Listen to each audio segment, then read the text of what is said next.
Alfonso Martínez Rizo. 1945. The Advent of Libertarian Communism. Brief Introduction. Chapter 1, in the year 1945. Chapter 2, Historical Summary. Chapter 3, My Person in 1945. Chapter 4, The Last Infamy of Capitalism. Chapter 5, The Conspiracy. Chapter 6, The Abolition of Money. Chapter 7, The Proclamation. Chapter 8, Generality of Motion. Chapter 9, The Public Force. Chapter 10, A Pleasant Encounter. Chapter 11, How We Discharged the Army. Chapter 12, Two Phrygians. Chapter 13, A Desnudist.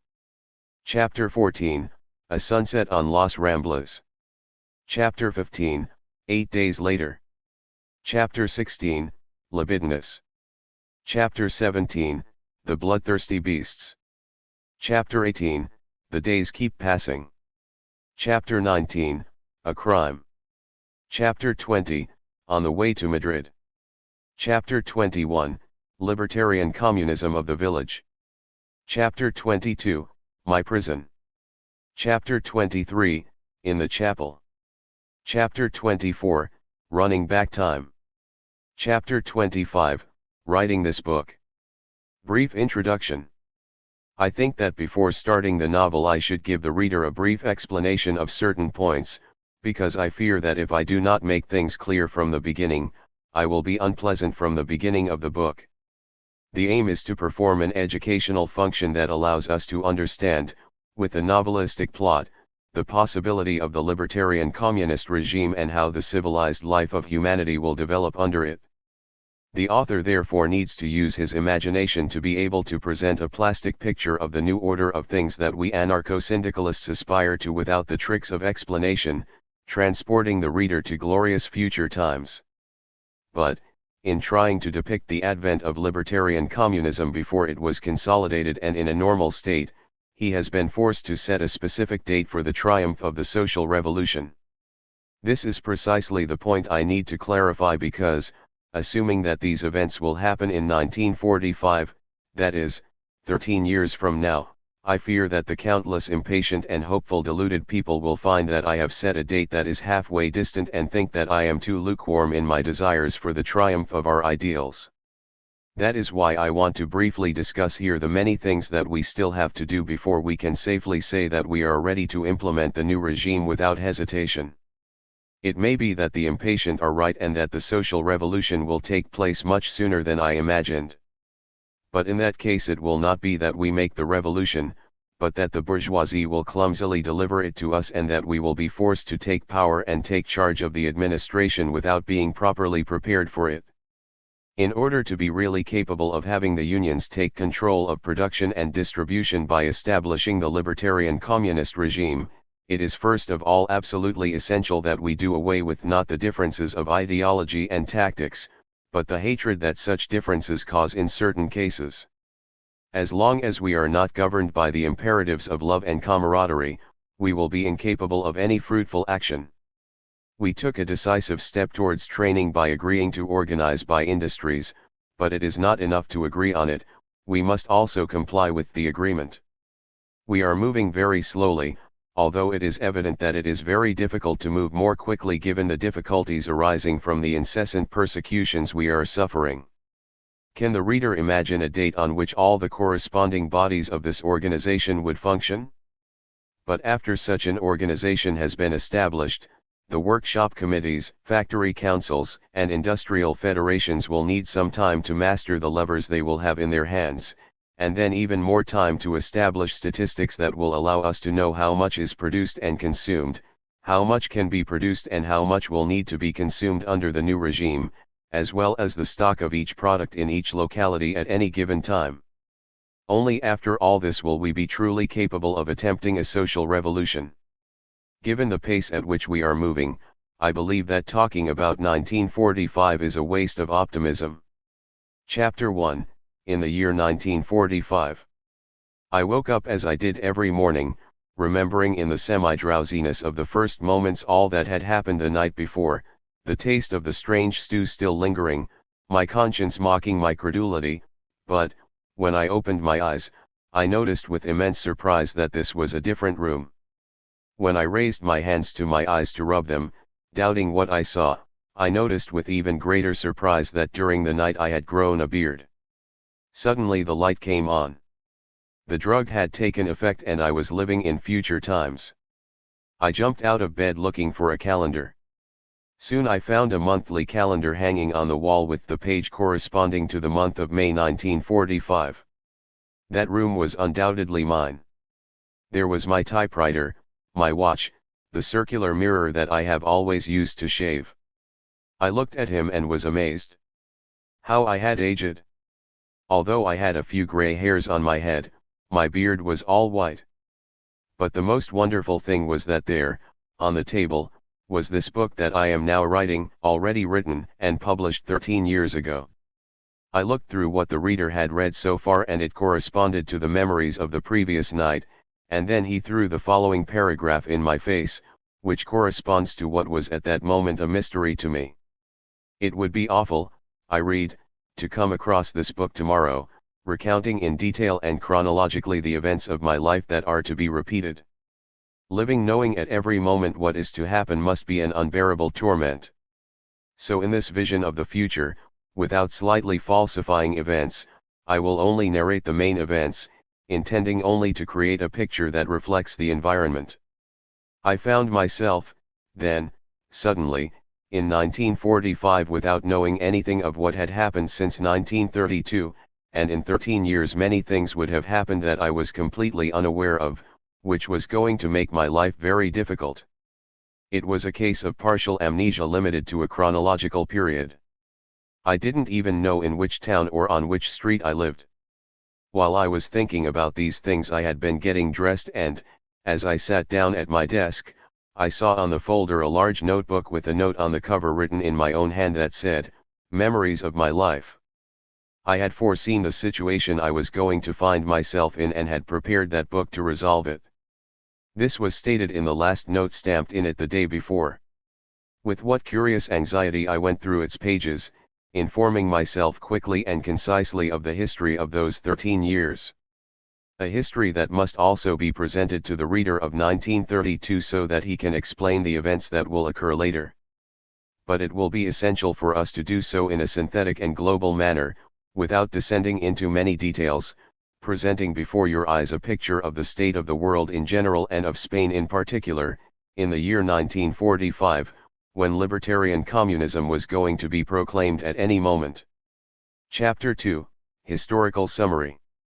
The year 1945 closes a cycle of 12 years, one of those fateful cycles in the history of Spain that make the note of tragedy vibrate in this strange country every 12th.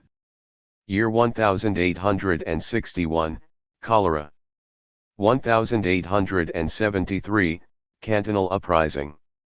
1885, cholera. 1897, war in America. 1909, Barranco del Lobo and Tragic Week.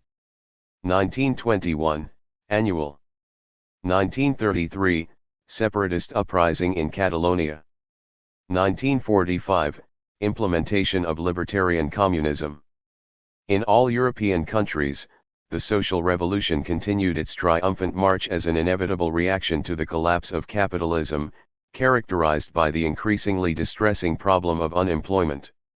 The number of unemployed had been increasing everywhere year after year, and the vast majority of men found themselves in a desperate situation, driven by hunger. The palliatives that the bourgeoisie had tried to employ, such as compulsory workers' insurance and the reduction of the working day, had only succeeded in making the workers the ones who were helping their unemployed colleagues, sowing general discontent among all the workers who were condemned to extreme hardships even when working. There was work for everyone through this reduction of the working day, but in this way everyone ended up partially unemployed and the miserable salary they received was not enough to cover their most pressing needs and the discontent was as great as it was general. Faced with the threat that this state of affairs represented for the bourgeoisie, it had become fashionable in Europe to do without the comedy of democracy, to which the social fascist dictatorship of the plasterer responded perfectly.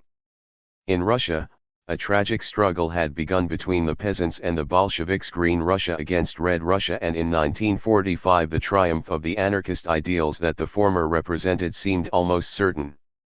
In Italy, on the other hand, fascism had passed over to state communism, after Mussolini fell victim to an assassination attempt. In Germany, Hitlerite fascism reigned with its ferocious brutality. It was the desperate and blind defense of the big manufacturers and high finance against the hungry workers. The Hitlerites were the whip and the red-hot iron of the tamer of the proletarian beast. In 1945, England was in agony, India had been separated, war had been declared on Ireland, the pound had been devalued, and unemployment had spread to almost all of the workers that the state was responsible for feeding. France was the country that best withstood such bad times. There the effects of unemployment had been somewhat reduced thanks to an immense bureaucracy that gave jobs to countless people and the promotion of popular savings that had transformed an immense number of workers into tiny bourgeois. Social democracy had been more skillful there than elsewhere in knowing how to interest the working masses in the comic comedy of parliamentary politics, and France was the European country in which the social revolution was moving most slowly. In Spain, politics, since before the author fell asleep, had lost all ideological content and had become only an instrument of struggle between capitalism and libertarian communism. The parliamentary farce was already useless, because the politicians knew the game behind the scenes and we anti-politicians had already learned not to be fooled, so that the dictatorship of the socialists was the most logical and rational. Out of hatred for the predominant anarcho-syndicalism in Catalonia, Catalonia had been pushed to revolt and later a terrible repression was exercised. Trade unionism was slandered and persecuted to death throughout Spain with the most villainous and miserable methods, but trade unionism grew all the more powerful the more it was persecuted. The entire working class finally realized the circumstances and the socialists were reduced to a minority of rulers and bureaucrats who had the army, the assault guard and the civil guard. The Confederation was declared illegal, its premises closed and its militants imprisoned, while the thugs in the pay of the governors hunted our people in the streets as in the time of Anado. Despite all this, or perhaps because of all this, the unions operated clandestinely every day with more enthusiasm and determination, every day with a greater number of adherents, spread throughout Spain and especially among the peasants. Such was, in summary, the situation in Spain when I woke up one morning in May 1945, learning, with great joy, that in the ministry that held power, the portfolio of public instruction was held by Mr. Juan Pichon, who had become a socialist, and his friend Paco Madrid was governor of Barcelona. Leroux, the same deluded gentleman as always, who I have never understood why he has a reputation for being smooth-talking and clever, continued in 1945, already a stale old man, but without having yet managed to govern. Among the politicians who stood out the most in 1932, Unamano had died of an indigestion of intellectuality and Garcia Prieto to show that he was a man of his word. Guerra del Rio had retired from politics, the owner of a fortune that almost equaled that of the former councillor Santa Maria. Cordero had managed to collect 50 connections, celebrating his golden anniversary with the bureaucracy, counting not by years but by jobs. The ex-commander Jimenez, who was unconditional to Lieutenant Colonel Espino when both tried to introduce fascism in Spain in agreement with Anado, creating what they called, I do not know why, the Treza, and later felt himself to be a revolutionary extremist, in the face of the political circumstances, had become a socialist and held a general management position. La Tierra, which he tried to create in a sweet alliance with Belando in the times of Primo de Rivera, an affair that Masso, then usufructuary of El Impartial, spoiled for Canova Cervantes, naturally, found the dictatorship very good and defended it with fervor from his columns. All the politicians had demonstrated with their conduct that they were worthy of being so except one. Angel Samblancat had finally renounced politics and had come to our field, even though he knew that among us, because of his background, he could not hold office. I imagine that the reader would like to know the infinite details that have been left between the keyboard of the machine without being put on paper. But he has no choice but to settle for the above synthetic vision. In any case, these are small things compared to the great things that he will be able to read later. Chapter 3, My Person in 1945. If I read with anxiety the story of those 13 years in the notebook entitled Memories of My Life, I wrote just as much about something that does not interest the reader much, but that was transcendental for me, my own personal story. As I read the adventures I experienced in that period of time, a mystery that had intrigued me from the first moment was explained to me. On my work table was, as always, my calendar, a block in which I have always had the habit of writing down daily expenses, income, and cash balance. One of my first glances fell on it, learning with astonishment that it was worth 8,000 and something pesetas. There, in that little box that has always been screwed to the tabletop and that opens with a tiny key that I keep in the carabiner of my watch, was surely that large sum that, accustomed to the current hardships, seemed fantastic to me. I hurried to open the little box and jocundly stumbled upon the bills that had the effigy of Indalecio Prieto stamped on them. The memories of my life taught me that it had been improving financially day by day, that my collaborations were paid more and more splendidly, that the editors requested my works and compensated them without sordidness, that my books reached long print runs.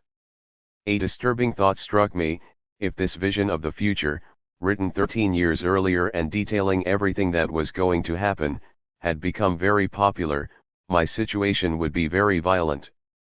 Fortunately, as I later discovered, in 1945 no one remembered this work and I was freed from the annoyances inherent in the role of prophet. I continued to live in Barcelona and in the house of my old boss, with whom I was very close friends, both of us accustomed to tolerating each other, he my extravagances, I his increasingly accentuated madness. We had moved house 3 years ago.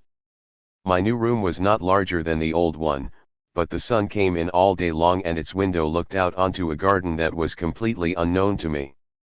I took my business card from my jacket pocket and, examining one of my cards, noticed with surprise that he lived on Luis Capdevila Street.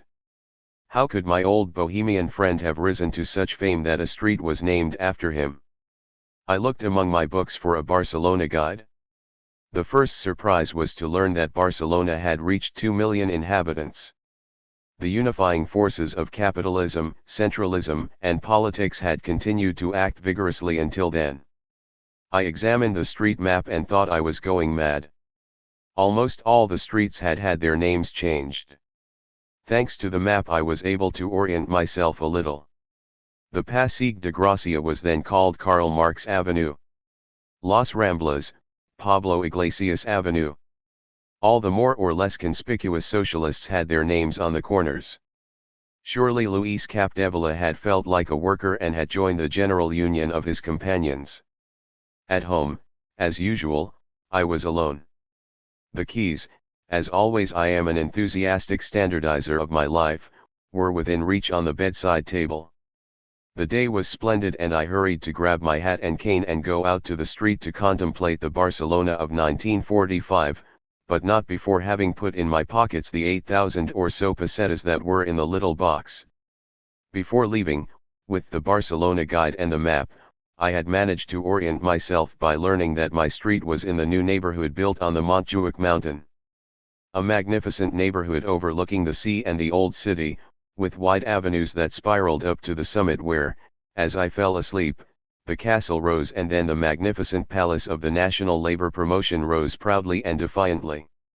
Climbing to the top, I contemplated the panorama of the immense city that had spread out over the nearby mountains, filling everything. At my feet, the old and traditional Chinatown had disappeared, replaced by wide streets of tall skyscrapers. It seemed impossible to me that such an enormous transformation had been made in only 13 years, and I considered the immense effort made by the working class to create so much wealth for the benefit of the bourgeoisie. I was outraged by this scandalous example of human exploitation carried out thanks to the complicity of those who call themselves socialists. And I abhorred, my heart filled with rage, once again politics. Fortunately, exploitation was coming to an end. I had fallen asleep thinking intensely about the precursory moments of the great social revolution that would establish libertarian communism and had woken up in 1945. This meant that great events were approaching and that exploitation was going to cease very soon. I walked down to the Rambla along Professor Bastyro Street, formerly Conde del Assalto. I went to a newspaper kiosk and examined its merchandise. The owner was the same one from 1912 and I was his regular.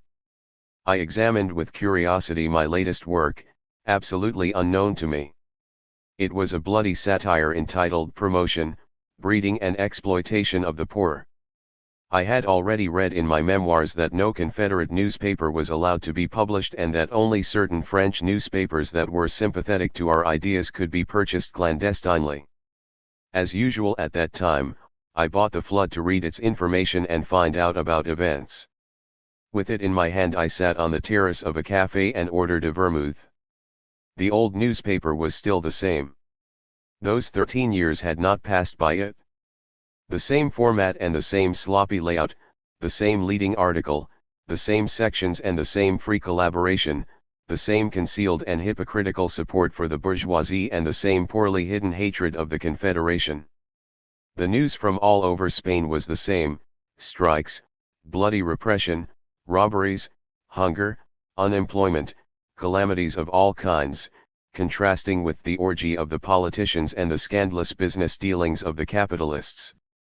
Abroad, the social revolution was constantly raging in full support of Spain. That night Cambo was giving a lecture on the sanitation of the peseta, which was still incurable. As I was finishing my glass of vermouth, an unfortunate man approached me and said, "Can you help a poor worker without work?" I helped him splendidly. Knowing that soon those pesetas I was saving would lose all their value, I had little attachment to them. At first I selfishly thought of spending them happily, but soon I was ashamed of my bourgeois selfishness and planned to give that money to the organization to cooperate in revolutionary work or to help prisoners. That unfortunate man deserved a few notes that would allow him to live comfortably until the glorious day arrived when everyone could consume what they needed with no other obligation than to work according to their strength. Chapter 4, The Last Infamy of Capitalism. In the afternoon of that first day of my early life, I was able to confirm something that completely reassured me: I had a double personality. At the same time that my old personality from 1932 lived within me, with consciousness, memory, and all the attributes corresponding to my individuality, which was surprised by everything and related it to the events of 13 years ago, at the same time my personality from 1945 lived within me, also with its own consciousness and memory. Although both personalities were unknown to each other, they would exist simultaneously. I was able to confirm this by the fact that, without realizing the reason that impelled me to do so, my personality from 1932 believing that my steps were moved exclusively by chance, I attended a meeting that I had to attend. My 1945 self acted on its own without giving any explanations to my 1932 self, who had to be reduced to being a mere witness whose initiatives were only realized when the other personality was indifferent or indecisive. The meeting I attended was the weekly meeting of my exploiters of the future gathering. It was an organization of which I had no more than a project in 1932 and which I was able to verify in 1945 that it had developed in accordance with its transcendental purpose, to make every kind of effort to anticipate the time of possible anarchy by propagating generosity as the most exalted moral virtue worthy of being practiced. It was an organization made up of small groups called tertulias that consisted of 5 to 9 members and that were divided into 2 when they reached 10. In order to form a harmonious and organic whole with these groups, they were grouped in turn into penas formed by the grouping of tertulias also in number of 5 to 10. The penas were also grouped into other groups of a higher order and these into others and others. In the different groups of higher order, only the delegates of the groups of immediately lower order met once a month and they only served to coordinate efforts, deliberately being exclusively the weekly gatherings. There were no presidencies and the meetings were round tables and no dues were paid nor were there any badges or membership cards. This, which when I fell asleep was only an embryonic idea that was beginning to crystallize in some notes with the declarations of principles, had reached, in 1945, immense development and constituted a very important auxiliary element in the communist libertarian conspiracies.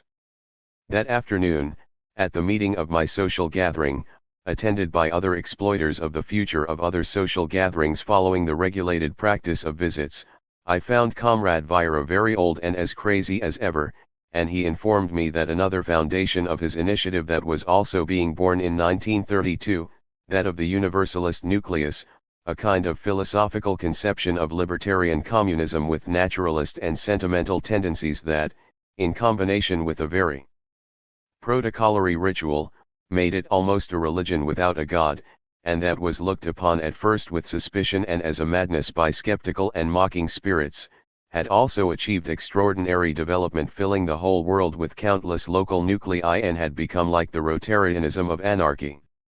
At the meeting of the gathering many things were discussed, but the one that most impressed my imagination as a man of 1932 was the reference to the most monstrous crime to which capitalism, fatally dragged by its essence, had to come. In the last 13 years, the experiments of Dr. Voronov had been continued and evidence had been achieved of the rejuvenation of living organisms by means of the grafting of genital glands of young individuals of the same species.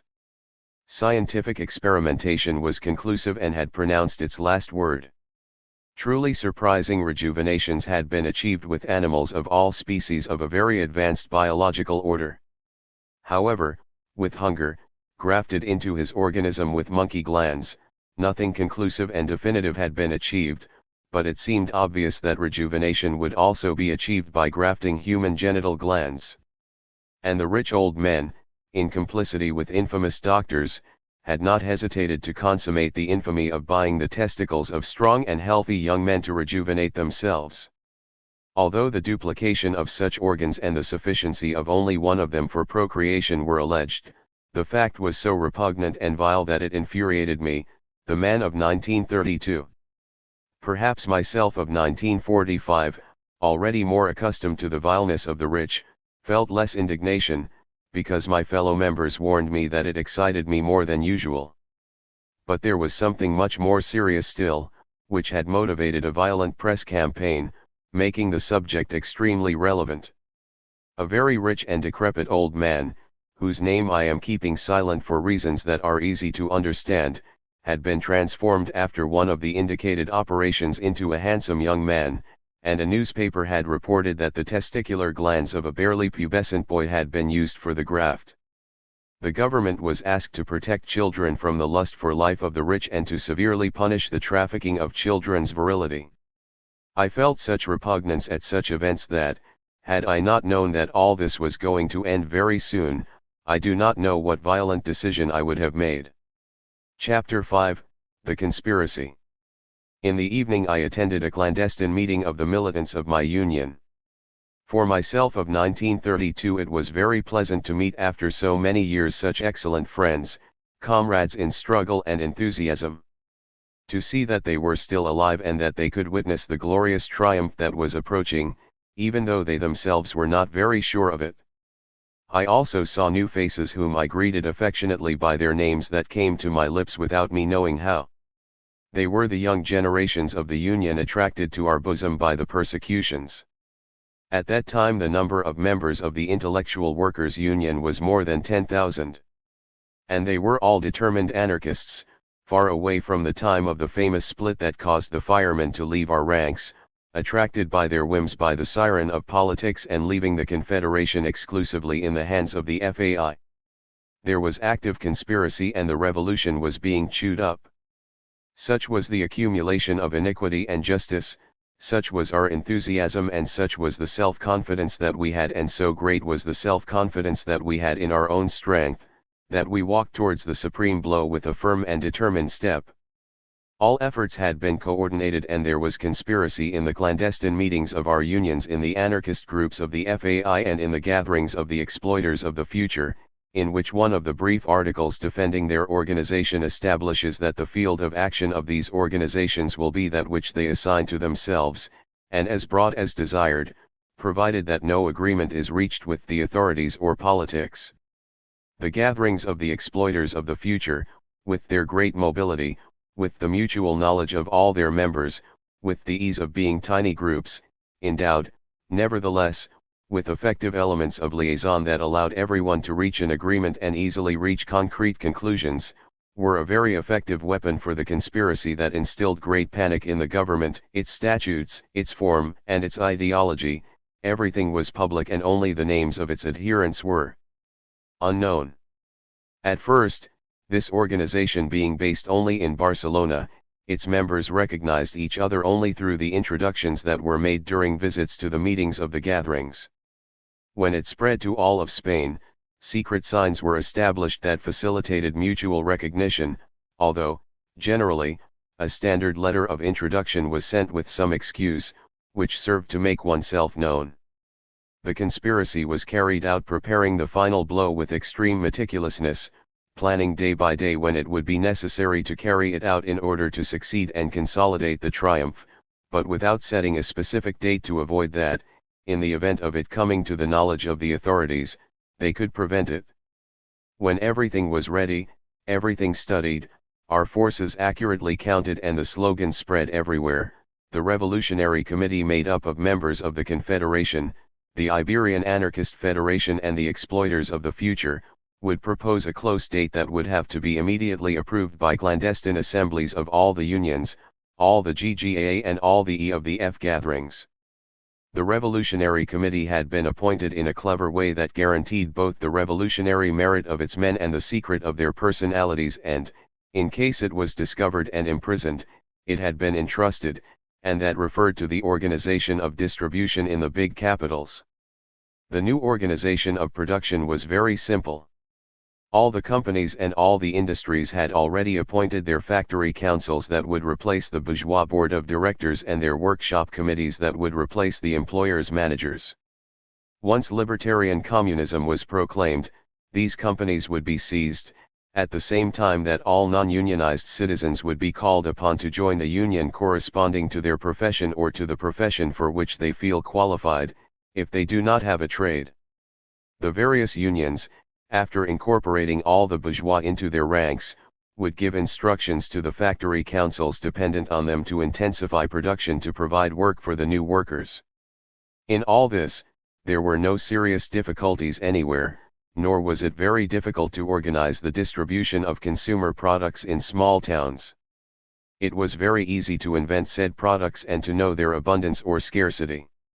The abundant ones would be freely distributed to all who requested them, without having to fear that abuses would be committed that would be discovered and sanctioned with public contempt. Rationing would be established for the scarce ones, with each worker being able to collect as many rations as he needed to feed. The distribution would be handled by the personnel currently employed in the commercial department, whose shop committees would seize the established ones. In small towns, where everyone knows each other and where there is no room for bad faith, it would be very easy to organize the distribution well from the start. But in large towns it would be extremely difficult, and our union had been asked to study a proposal for this. Chapter 6, The Abolition of Money. When several points related to the report that had been entrusted to us were studied that night in my union, the issue was the need to abolish and suppress money. This is the point that I have studied with great attention, and that night I saw with joy that I had not changed my way of thinking after 13 years. It is precisely the most delicate and difficult point, and I know that there are many anarchists who do not agree with the system that I have proposed in my essay Libertarian Communism as expounded by a Spanish engineer. The horror that money instinctively inspires in us is such that, although we are all absolutely in agreement that it must disappear, there are many who are frightened by what is quickly indispensable to achieve this disappearance. I will therefore explain here the reasons that I gave that night and that convinced my system to the extreme afterwards. The formula of libertarian communism, as regards the economy, we already know that it is that everyone produces according to his capacity and consumes according to his needs. But this formula does not speak of how much, without being necessary, is useful. We all need to eat, drink and dress, we should all have as many foodstuffs, drinks, and clothes as we need. But the aphorism that says that man does not live by bread alone can be extended to these three fundamental needs. Modern civilized life has created in us countless secondary needs, true luxuries, which it would be absurd to do without, but whose necessity can only be valued by using an auxiliary currency. But even if it were agreed that everyone should dress the same, that identical furniture were manufactured exclusively for the use of everyone, that the manufacture of so many trinkets were suppressed as are manufactured today without being objects of prime necessity, gramophones, amateur cameras, toys for children, sweets for those with a sweet tooth, checkers and chessboards, bicycles within the reach of those who do not need them professionally, even if the acquisition of books by individuals were prohibited, all of them being made available to them in public libraries, even if the taxi service were considered public, at the disposal of the first person who found them unoccupied, no matter what was done, objects from the capitalist system would always remain in the possession of individuals, which would be impossible to confiscate and which would be desired by people other than their owners. And they could be bought and sold clandestinely. It is impossible to avoid, as long as there are products that are not essential for consumption and that can determine the desire for possession, that their owners try to sell them to acquire, in exchange, other things that may interest them more. The simultaneous existence of money and objects that can be bought and sold, as long as there is no substitute for said money that is as effective as it, will always lead inevitably to clandestine trade and to the subsistence and continuance of the capitalist's money in circulation. This has been the case of Russia, which could not be more eloquent. There they decreed the annulment of the value of money, although without power, as was always the case that the money that was in the hands of private individuals was collected when such a decree was published. But there were many things that were scarce and those who possessed them sold them clandestinely to provide themselves with other things that were more necessary to them and, finally, Russia was forced to accept the existence of money and private trade that had been stronger than all the decrees, because it had not been possible to find something with the same libertarian power as money, but without its disadvantages. Bisnard proposes the issue of bonds encrypted in the bourgeois monetary unit, valid throughout the country and of permanent value, that is to say, the issue of new banknotes identical to the old ones in all their characteristics. I, on the other hand, have proposed that work be paid in vouchers issued by the unions, valued in hours of work, valid only in the locality and for a single week. In addition to municipal services, water, electricity, gas, means of transport and communication, public shows and construction would be declared public services. All other products would be sold by the trade union at a price representing the number of hours of work invested in their production, modified by a coefficient corresponding to the consumption of the unemployed and those engaged in public service work.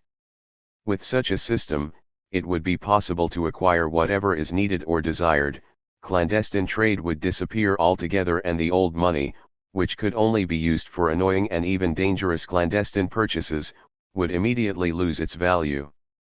Now, this second currency, intended only to solve the problem of distribution in the large centers in the initial moments of libertarian communism and to ensure that the old currency dies irremediably, will only survive as long as necessary to organize the service in large populations. Probably such a system will not be used in small populations where effective agreements can easily be reached among all for a good distribution that satisfies the needs and desires of all. It is clear that given the autonomy that our local communities will have, those who believe it is convenient will be able to adopt it, and not those who think otherwise.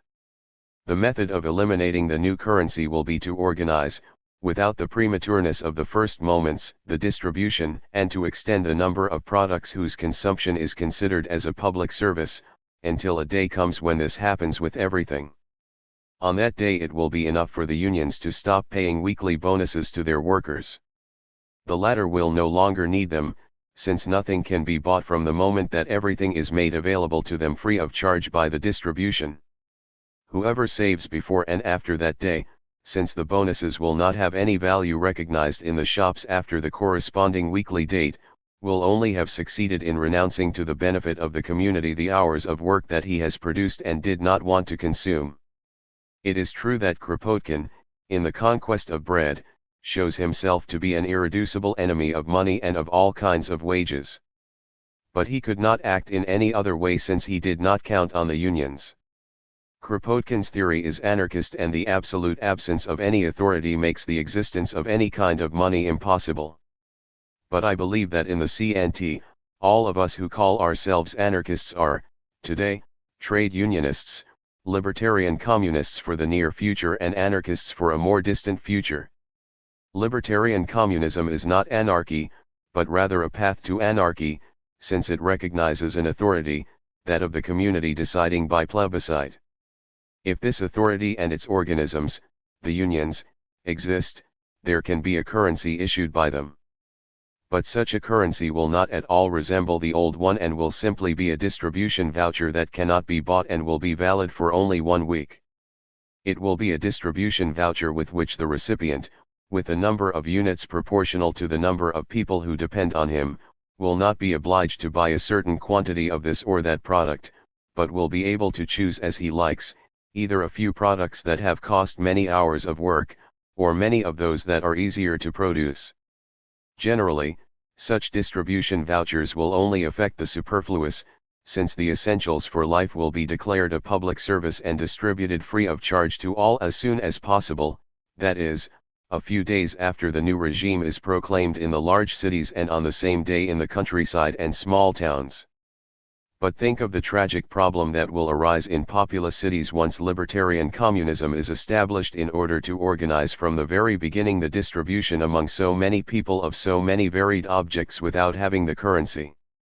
And any disorganization would bring as a consequence giving more value to the bourgeois money that individuals kept, money that will be the weapon they will use to fight us without a doubt if we do not succeed in making anyone interested in its possession in order to easily acquire the other money with which we'll be able to buy everything that the stores contain. In any case, it will be necessary to estimate the cost in hours of labor of all products so that an equitable exchange can be made between the different local communities. In this way, farmers will never feel cheated and will hasten to send their crops to the cities knowing that they will receive the products they request, in whose manufacture the workers will have spent exactly as many hours as they have spent in obtaining what they send. Distribution vouchers, calculated in hours of labor, will never be exchangeable for the worker for products that represent the labor they are worth, since labor represents all the public services that he will enjoy free of charge. Thus, the number of hours of labor that each unit of product represents will have to be multiplied by a factor dependent on the importance and development of the public services in order to fix the selling price. This, consequently, will vary from one locality to another and, logically, much higher in the big capitals than in the countryside, and will grow as public services expand.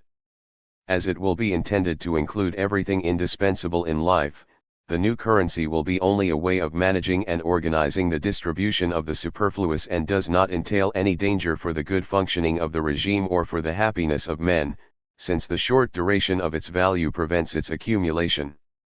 In addition, as this money will abound, there is no need to fear that it will provoke envy or theft. Here is the report as it was approved by our union. To the local assembly. The Union of Intellectual Workers and Liberal Professions, charged by the Confederal Organization to study the subject corresponding to the best way to organize distribution in the large capitals and to propose a report with the solution that seems most appropriate so that the local assembly to be held in Barcelona once libertarian communism is proclaimed can resolve on such an important subject, after studying the matter carefully and debating at length the different proposed solutions, agreed to approve by acclamation the following bases that it proposes to the local assembly. 1. The right to live and, therefore, to satisfy the needs that life implies, is primordial and superior to the duty to produce so that collective civilized life can be possible. For this reason we propose that every man, by the fact of living, be recognized as having the right to enjoy the distribution of products. For this reason, every Monday all the inhabitants of Barcelona will receive a voucher for the distribution of products valid exclusively for the duration of the week.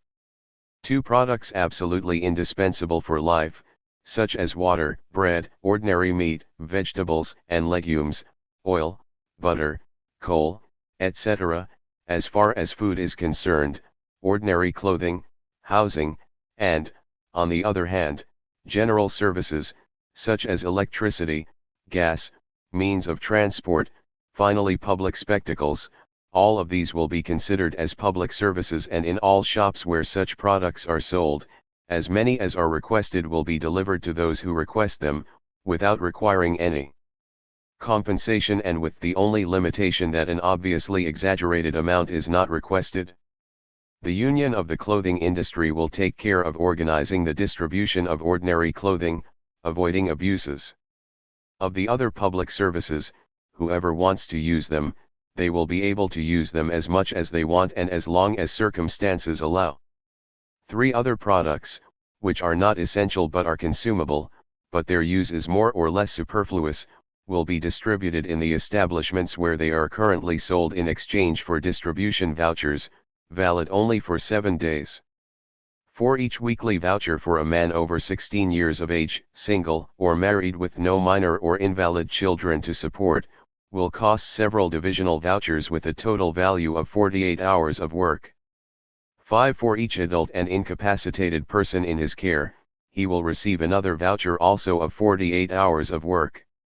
6 for each child over 16 years of age, he will receive 3 hours of tea for each year that the child is old. 7 women over 16 years of age, single or married, may choose to work or not. If they work, they will receive their 48-hour bonus every Monday, and if they do not, their partner, father, or whoever works in their family will see to it that their needs are covered with the distribution bonuses they receive. 8. The value of all products will be set by the producer unions, calculated in hours of work, indicating for each unit of the product the number of hours of work invested in its production. 9. The mercantile union, transformed into the distribution union, will seize all commercial establishments, replacing the employer or the shop committee. All articles existing in the shops, except those declared harmful, will be sold to whoever requests them in exchange for distribution vouchers and at the price indicated by the local committee after the report of the Technical Statistics Committee. 10. The Technical Statistics Committee will add up the total number of hours of work distributed each Monday and will divide this total by the total number of hours of work devoted to obtaining products that are not freely distributed. The quotient will be the coefficient by which the production price, given by the producer union, must be multiplied to obtain the distribution price. 11. It will be ensured that in the second, and at most in the third week, such prices corresponding to an equitable distribution will be already fixed, allowing individual autonomy to determine the kind of products that it wants to consume. In the meantime, and so that the system can be applied immediately, the current mercantile dependency, transformed into a distribution organization, will distribute the articles existing in the store at the price corresponding to the current retail price, assuming that 1 hour of work is equivalent to 1 peseta. This is a rough approximation taking into account the current profits of the intermediaries, the current remuneration of work, and after making a global estimate of what is absorbed by public services. The inexactness of the equivalence cannot lead to any economic catastrophe and allows the immediate application of distribution vouchers intended to nullify practically all the value of bourgeois money, by constituting a substitute for it placed in the hands of everyone and capable of providing in the establishments whatever is desired. 12. Objects of high value, such as furniture, pianos, special clothing, etc., may be sold in installments, and the distribution union will regulate this accordingly. 13. Once libertarian communism has been proclaimed, as soon as work is resumed after the strike declared for its implementation is over, absolutely all commercial establishments assisted by their employees will be opened. Their owners, since the new order of things will impose on them the obligation to work if they are capable of it, may continue as employees in their establishment or in any other, with exactly the same rights as all the others. The distribution union will urgently study the rationalization of the service by proposing a. Establishments that must disappear due to the nature of the goods they sell. b. Which ones should disappear because they do not respond to the needs of distribution? c. Establishments that can be re-established. d. Readaptation to the new system of all old personnel and of the new ones coming from the bourgeoisie and branches that have disappeared. 14. With the greatest urgency compatible with a conscientious study, an attempt will be made in a systematic way to broaden the field of products freely sold without being exchanged for distribution vouchers and the limitation of the number of those sold in exchange for them, until achieving that said distribution vouchers can be eliminated and all articles can be served in the establishments to the public without any other limitation than the rationing that is indispensable in case of shortage. 15. It will be necessary to create a housing committee to rationalize this public service by having the premises that lack the necessary hygienic conditions evicted, guiding the construction union on the construction of new neighborhoods and distributing, through appropriate works, in the first moments, the excessively large houses for those who currently occupy them among those who most urgently need to improve their housing. 16. The Technical Statistics Committee, in accordance with consumption and according to the data it receives from the distribution union, will make the pertinent orders to local manufacturers, transferring the order to regional, national, or foreign manufacturers to the regional committee for processing, so that all articles that are consumed and that it is considered convenient to continue being so, always exist in stock. 17. Distribution vouchers received in stores in exchange for products will be sent weekly to the Technical Statistics Committee, which, after finding out the total figure, will proceed to cremate them. 18. Distribution vouchers will be delivered on Mondays in factories, workshops, stores, offices, etc., to all those who work there, according to the list approved by the respective union. The union will deliver these vouchers to workers who are on forced unemployment. The elderly and disabled will receive the vouchers through the individual in their family who works. When they do not have a family, they may collect them directly from the social assistance agency. Such bonds will be guaranteed by the seal of the issuing union and will bear on the back printed in the largest possible figures the date of the day until which they will be valid. 19. The community will adopt the measures it deems appropriate to make effective the obligation of all to work according to their capacity, but this has nothing to do with distribution and hunger should never be used as an element of coercion. Chapter 7, The Proclamation. The glorious day finally arrived when libertarian communism was proclaimed throughout Spain, with the movement triumphing everywhere except Madrid. At the last minute, the Revolutionary Committee, certain of its strength, after receiving a report from all its delegates, decided to wage the struggle openly, challenging the government to power. It published a manifesto announcing that the number of CNT members was very close to 2 million and that they were all, in principle, determined to seize power. But, as the committee lacked the authority to make definitive decisions, it called on all the unions in Spain to hold an assembly on the following Thursday and agree on whether libertarian communism should be proclaimed on the following Thursday. Absolutely all the unions in Spain held a clandestine assembly on Thursday and absolutely all of them accepted the date proposed by acclamation. The government already knew this. The revolution had been agreed to a fixed date. But the display of such enormous, determined, and disciplined force was the most effective element that the committee had very reasonably counted on. 2 million members represented 2 million families and therefore almost half of Spain. Their will, so clearly and unanimously expressed, constituted a national referendum that had to be complied with. What would the government do? What the government did was try to resist in Madrid, where it concentrated the forces of the nearby garrisons. On the morning of that glorious Thursday I witnessed in Barcelona the most transcendent act of humanity. The memory of the 14th of April 1931 was insignificant compared to the enthusiasm of that day. From the central balcony of the Barcelona City Hall the other free town councils of all Spain were confederated to form the Spanish Libertarian Communist Confederation. A general strike was also proclaimed until the new order was consolidated. The proclamation was made by a comrade who is almost generally unknown. Libertarian communism lacks representative men. When some have pretended to be so, they have come into conflict with the spirit of the Confederation and have rendered meager services to it. Meanwhile, the troops remained in their quarters and the barracks were sealed off. The same was true of the civil guard and security forces. In the meantime, we were the absolute masters of the town. The local committee, which had been joined at its request by 2 deputy delegates from each union so that the immense work that weighed on it could be attended to, was in permanent session in the Ciento Hall, while the plenary meetings of all the unions' boards were also in continuous session. In the early afternoon, while the streets of the vast town were filled with an overflowing crowd, intoxicated with enthusiasm, a proclamation from the local committee was posted on the corners, in which the orders issued by the only bearable authority, that exercised by the community itself, appeared for the first time under the initial letters of the National Confederation of Labor and the International Association of Workers. The proclamation read: CNT8. The Committee of the Local Federation of the Trade Unions of Barcelona, once libertarian communism has been proclaimed, in compliance with its own functions, takes charge of the administration of the city.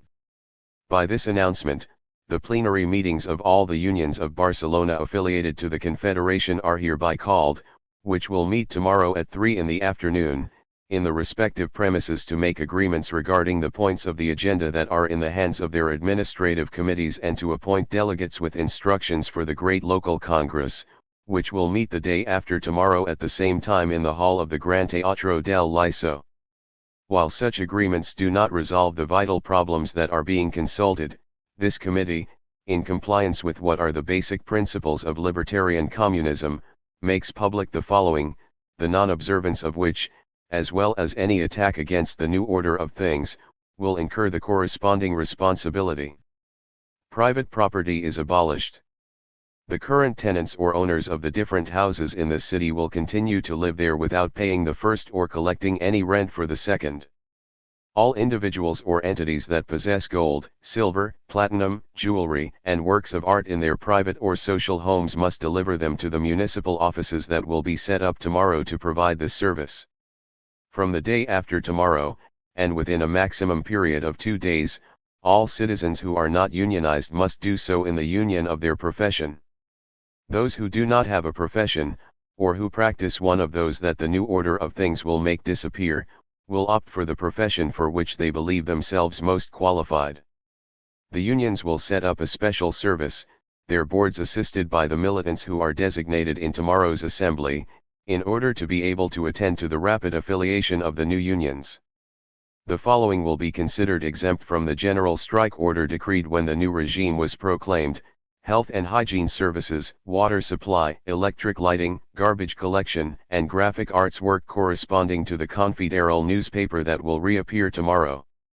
The local committee and the excited crowd continued to cheer, and trucks full of workers waving red and black flags passed by.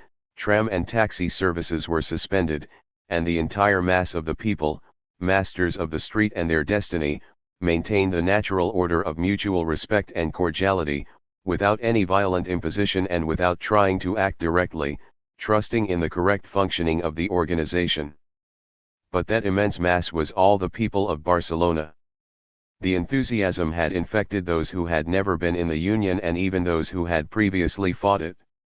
The miracle had been accomplished and there were no longer state communists, nor republicans, nor indifferent people, and the entire popular mass celebrated with immense enthusiasm the beginning of a new era of justice and freedom. Meanwhile, the bourgeoisie, hidden in their luxurious homes, watched fearfully outside through the curtains. What were the authorities doing that they did not defend them by machine gunning the plebs who had taken over the town and could very well feel the temptations of looting? They could not conceive of the triumph of libertarian communism, since they had paid the politicians to organize an army to defend them. Later the reaction would come and they would take revenge for the bad time they were then going through. The happiest of all was I. Because all the people felt the intoxication of victory, but there was a certain uneasiness floating in the atmosphere in the face of the ignorance of what had happened in the rest of Spain and of the development that events would have in the future. I, on the other hand, knew perfectly well that I was witnessing the definitive triumph, the establishment of libertarian communism. Chapter 8, Generality of Motion. The National Telephone Union had responded perfectly to the movement by seizing all the central offices except the one in Madrid and maintaining the strike in terms of ordinary service, although passing on all kinds of official news among the different unions, committees, and organizations of the CNT. The Revolutionary Committee had thus controlled the movement at all times and knew what to expect regarding its development. Comrade Riker, who was our delegate on the National Committee, brought news to our union that aroused shouts of enthusiasm and cheers for the FAI. Catalonia had responded completely, except for some flashes of Bolshevism noted in the province of Lerida, from where some would-be People's Commissar had telephoned talking about a united front. From Zaragoza the Regional Confederation had telephoned the National Committee to report that libertarian communism had been proclaimed throughout the region without any incident. The public forces seemed to have received the order to abstain by locking themselves in their barracks. Similar news had been received from the north, from Galicia, from Valencia, and from the Balearic and Canary Islands. In Andalusia there had been a general uprising, but with numerous incidents caused sometimes by the struggle between the libertarian communists and the state, and other times by the overflow of passions that had led to violence. The entire central region had risen except Madrid. In the capital of Spain the sun had risen that morning, illuminating a wild spectacle of military occupation, troops in strategic places, patrols of horsemen, machine guns, assault vehicles, cannons. Meanwhile the police, the civil guard and the security corps did not rest in the task of arresting trade unionists. The railway workers had responded perfectly to the order and had stopped the trains in the previously designated places. At 6 in the evening, ensuring the success of the movement, except for what concerned Madrid, orders had been circulated by the Revolutionary Committee for the trains to continue their journey, although leaving Madrid isolated. Considering the railway as a public service, travel would be free of charge, but all travelers would be required to have a travel permit issued by the union to which they belonged. The outbursts of state communism that had manifested themselves in numerous Andalusian towns and in some in Lerida, when the news of the generality and greatness of our movement spread, had been controlled by the libertarians before nightfall without encountering serious opposition. The Revolutionary Committee, as a measure deemed necessary to ensure the movement, had ordered that the borders be closed and that they could only be crossed by those who carried an express order endorsed by the National Committee. This one, watching over the primary function of its functions, contacted the different regional committees, and had been concerned with ensuring the quickest and most complete supply of the great capitals, above all Barcelona and Madrid. Madrid too, asked one. Naturally, answered Riker. The people of Madrid, although they suffer at this moment the stupid tyranny from which the rest of us have managed to free ourselves, are our brothers and we must not allow them to go hungry. These monstrous citizen organizations, these great cities, will devour daily an immense quantity of food, without which hunger would quickly take its toll. Fortunately the fields have responded to our movement with as much enthusiasm as unanimity. The local committees have sent to the regional committees the note of the supplies that their local communities need as well as of what they can offer. From the summaries of the needs of all the regional confederations, the National Committee has been able to draw up a list of what each peasant committee should invoice for each town. The peasants have been invited to state what kind of goods they are interested in receiving in compensation, and they have been assured that, once the provisions they send in working hours have been evaluated, they will receive goods in such quantities that the same number of working hours have been used to manufacture them. Precisely, he added, with a view to supplying the large towns that the order has been given to resume the railways. Today and tomorrow few will go hungry, because, events being generally foreseen, everyone has made provisions for several days. But it is necessary that the day after tomorrow, as soon as the unions decide on the form to be adopted for distribution, this can immediately begin to be carried out with complete regularity. Everything was already studied and planned, and on Monday all factories will surely resume work and all shops will be opened and social life will acquire its new rhythm full of calm and efficient harmony. Chapter 9, The Public Force. One of the first steps taken by the local committee, once it had taken possession of the town hall, was to try in vain to get in touch with the military authorities. It was unable to communicate by telephone with the military command, with the police headquarters or with any barracks and, as it was later discovered, a strict order had been given to take the receivers off all telephones to temporarily disable their operation.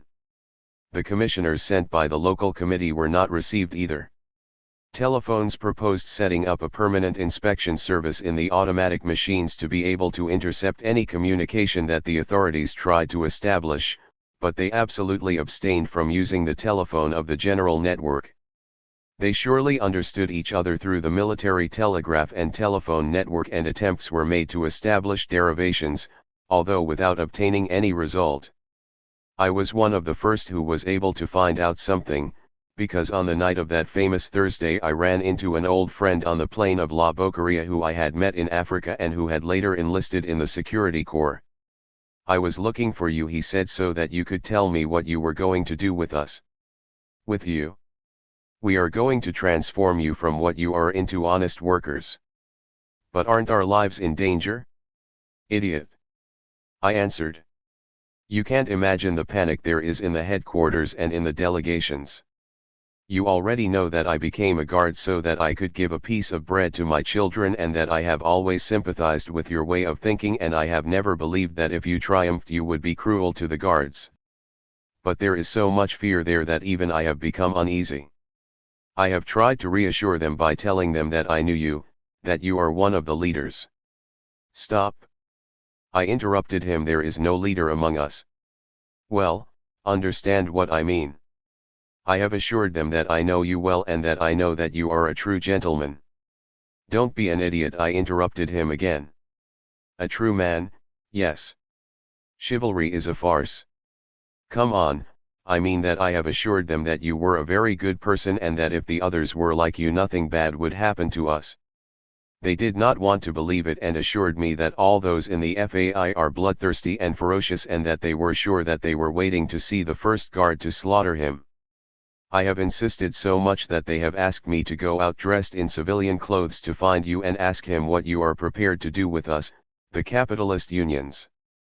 I calmed him down completely and took him to the town hall, putting him on speaking terms with the local committee, thus starting negotiations that resulted in the security guards arresting their superiors and surrendering by handing over their weapons. The security corps chiefs and officers, seeing themselves in our power, demonstrated their stupid ignorance with their capitulations, because, although their class seemed to oblige them to possess a certain culture, they were more afraid of us than the guards themselves, and, to ingratiate themselves with us, they brought us up to date with the inner workings of the authority. All this happened in a delegation, whose surveillance agents showed themselves even more inferior than the security officers, and the example spread to such an extent that before 8 o'clock in the morning the entire surveillance and security corps of Barcelona, including the assault guards and the chief of police himself, were disarmed and dressed in civilian clothes, their weapons being handed over to the cadres of the unions. We were already getting our bearings on the state of mind of the authorities. From Madrid they had received orders to stay out of the events, waiting for the best opportunity to intervene in them. The surprise of everyone had been immense when they learned of the magnitude of the movement, thanks to the continuous broadcasting of news made by the radio. In the barracks, they had tried at all costs to prevent the troops from finding out what was happening outside of them, but some security officers assured us that they were finding out without anyone knowing how, and that they were already beginning to notice signs of indiscipline. Some of those officers who agreed to meet with the army chiefs to try to start negotiations with them, entered the barracks and never came out again, probably remaining there detained. Chapter 10, A Pleasant Encounter.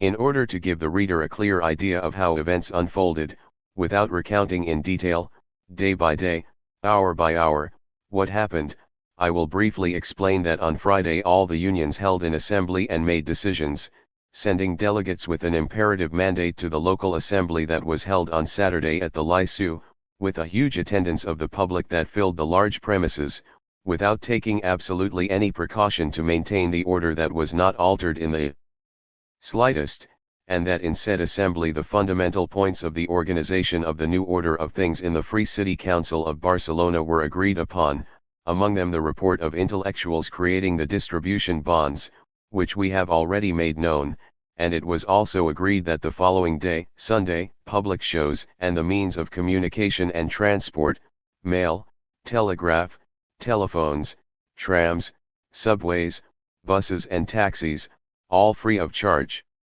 with certain limitations for the latter service.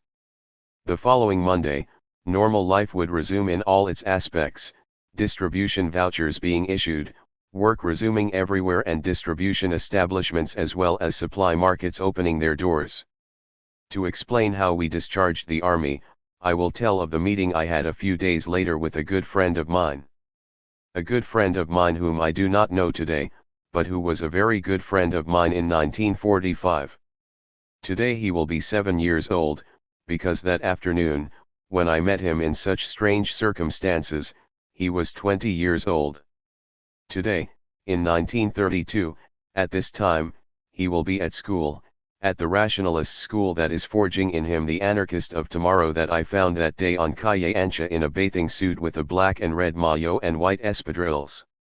He was the first chicken pair of 1945 that I had seen, still unaware that in those days the fashion had imposed the custom of elegant people of both sexes going to the beach from their homes in said suit.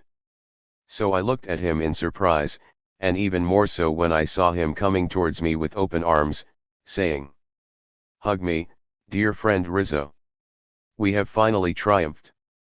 And, without knowing how, while we were hugging each other, the following words came out of my lips. "Dear friend Olisa. We have finally triumphed. Do you finally see yourself reinstated in your studies and free forever from the odious military service? You see what luck? During the vacation period." He was a student boy who belonged to the corresponding section of our Union of Intellectual Workers and was a delegate in the plenary session of the committee, which in those days was a quota soldier and had been quartered in the proclamation of libertarian communism. I had already found myself several times in a similar situation with a friend unknown to me in the present times, whose name spontaneously sprang from my lips and whose conversation I responded to correctly without knowing how, and, moreover, I had learned to instinctively sense the extent of my affection for him. "Are you going to take a bath?" I asked him. "I'm going to take a dip before the meeting. This afternoon we're meeting at the swimming club with the committee charged with the reorganization of society on libertarian communist basis," he answered. "Are you in a hurry?" "No, not at all. We don't meet until dark, and I have plenty of time to dive into the water and sunbathe. So, would you like me to treat you to a soft drink while you tell me in detail about the events at the barracks?" "I wouldn't want to," he replied, bursting into a merry laugh. "Remembering and recounting such events is one of the greatest pleasures of my life. Where do you want us to go? Does it make no difference to you where you go?" "Completely," I answered. "You know that my profession as a writer is not subject to a schedule or work day, and I have my hours at my disposal freely, and by listening to you I work and contribute materials for my future work. Well then, come with me to the club along Barceloneta and we can go into one of the bars on Paseo de la Democracia Social. When will we change these ugly names? The local committee is not in a hurry to do so, and rightly so. The immense ridiculousness of the socialist work could be repeated by libertarian communism and our children would laugh at us if, for example, what was formerly Paseo Nacional and the socialists named Paseo de la Democracia Social were to be renamed Paseo del Anarco-Sindicalismo. Ideas pass, times change and things continue. Thus it is dangerous to qualify things according to the times. That is precisely why it is to be hoped that these names disappear, but not to be replaced by others, but by a simple numbering. Wouldn't that be very confusing in such a large population? I asked myself as we passed in front of the old civil government occupied by the port workers section of the transport union. On the contrary, I answered. Last night the initiative came up in our union and we studied it carefully. Division and decimal numbering. 10 demarcations each with 10 districts and each district with 10 neighborhoods and each neighborhood with 10 sectors. Each sector must necessarily have less than 10 streets, since these do not reach 100,000. The names of the streets will be 5-digit numbers that will allow us to immediately know where they are located by indicating the first the demarcation, the second the district, and so on. It seems incredible, he told me in an admiring tone, the radical transformation that everything is undergoing. We ourselves, after carefully studying the changes that would be necessary to introduce when establishing the new regime, were surprised that the transformation had an unexpected link, and at the same time we were amazed by the simplicity of the solutions that the new social formula found for everything. Shall we come in here? As you wish. What do the comrades want me to bring them? Asked a waiter when we had sat down. Why don't you ask us what we want you to bring us? Careful, I intervened. It denigrates serving a master, but not a comrade. Libertarian communism, Olisa answered me, must modify the lexicon and erase the words that recall the old abjection. To serve comes from servitude and serve. Everything will come, I said, but there is no need to rush so much. Wouldn't it seem right to you that he should bring us some ice creams? Yes, let him bring us 2 large iced coffees. I'll go and distribute them to you immediately. Don't think I've tried to teach you a lesson or that I've judged you a caveman for offering us your services. Comrade Rizo, replied the waiter, knows that I'm not a Phrygian. You're right, I answered, without knowing how he's a good comrade of the explorers of the future. That old man, Phrygian, who was the former owner, he told us, lowering his voice and pointing to another waiter with a wink. Like everyone else, he's one of those who most exaggerates a feigned enthusiasm. Get paid, I said, giving him a voucher for an hour's work when he brought us the ice cream. Chapter 11, How We Discharged the Army. My friend Olisa, with incomparable grace, always seeing things from their comical side, told me the inner workings of the soldiers' uprising, the effects of which we saw when they left the barracks with their rifles hanging on their shoulders for the funeral, cheering libertarian communism and leaving the chiefs and officers well tied up in the flag room under the surveillance of a completely trustworthy guard. I already knew the organization that had been established by our members during the period of their military service. In order to be able to act without arousing suspicion and without fear of denunciations, they had adopted the rules of the Porvenir Scouts, forming gatherings grouped in clubs that in turn were grouped together to form a group. The groups of the different battalions formed several sections without there being enough military members in Barcelona to form a sector, but they formed it with other sections of civilians, generally escorted by recent discharges, thus being in contact with the entire organization. The new soldiers of our ideology, who were already known by the others, immediately joined the gatherings with vacancies, and those who came from outside, if they were one of us, brought a simple letter of introduction and visit for any military scout or civilian who made them known to the others. But, in addition to the organization of the E of the F, they formed a group, a military syndicalist organic unit, using the organization previously described to be able to act clandestinely.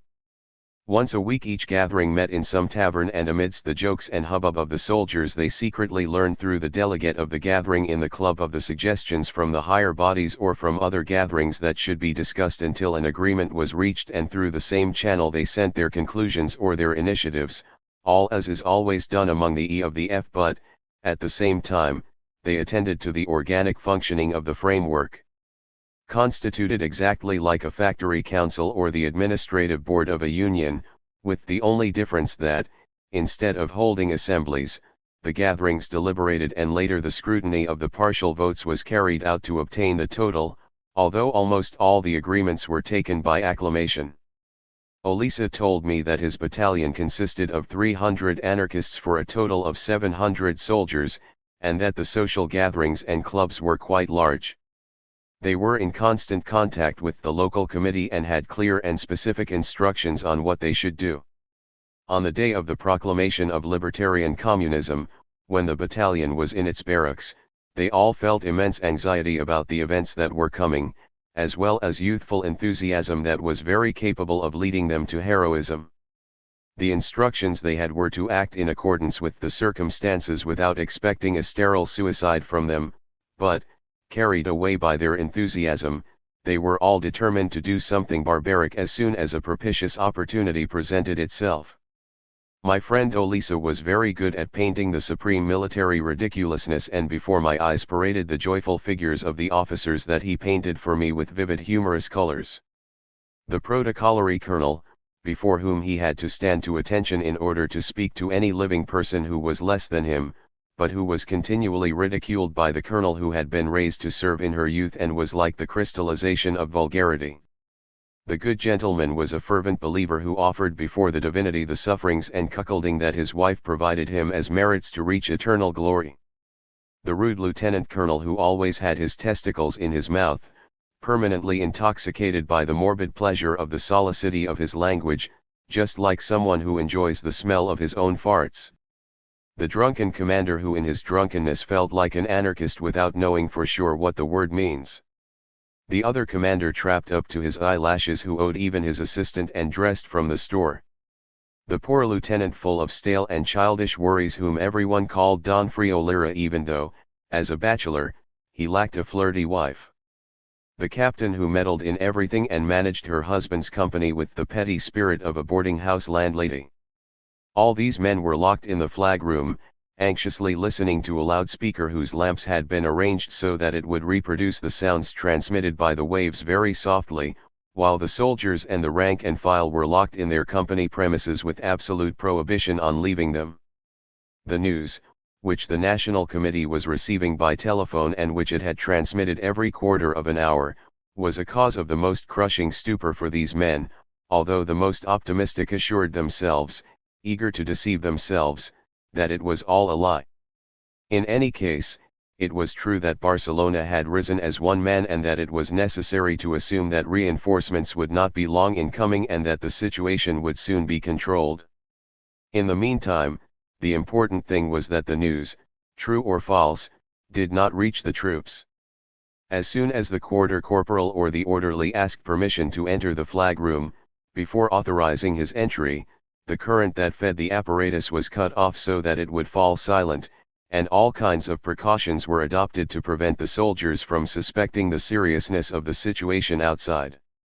Meanwhile, the soldiers in the companies commented on the events, and the lack of information sources caused the most exaggerated and absurd rumors to circulate, spread and encouraged by our people who had realized that their role at that moment should be to stir up tempers by creating an acute state of anxiety. Nothing could be easier, given the conduct of the officers. The flag officer had said that instead of gambling and getting drunk, as they usually did in ordinary barracks, they were listening to the muffled loudspeaker, which they silenced as soon as someone was about to enter.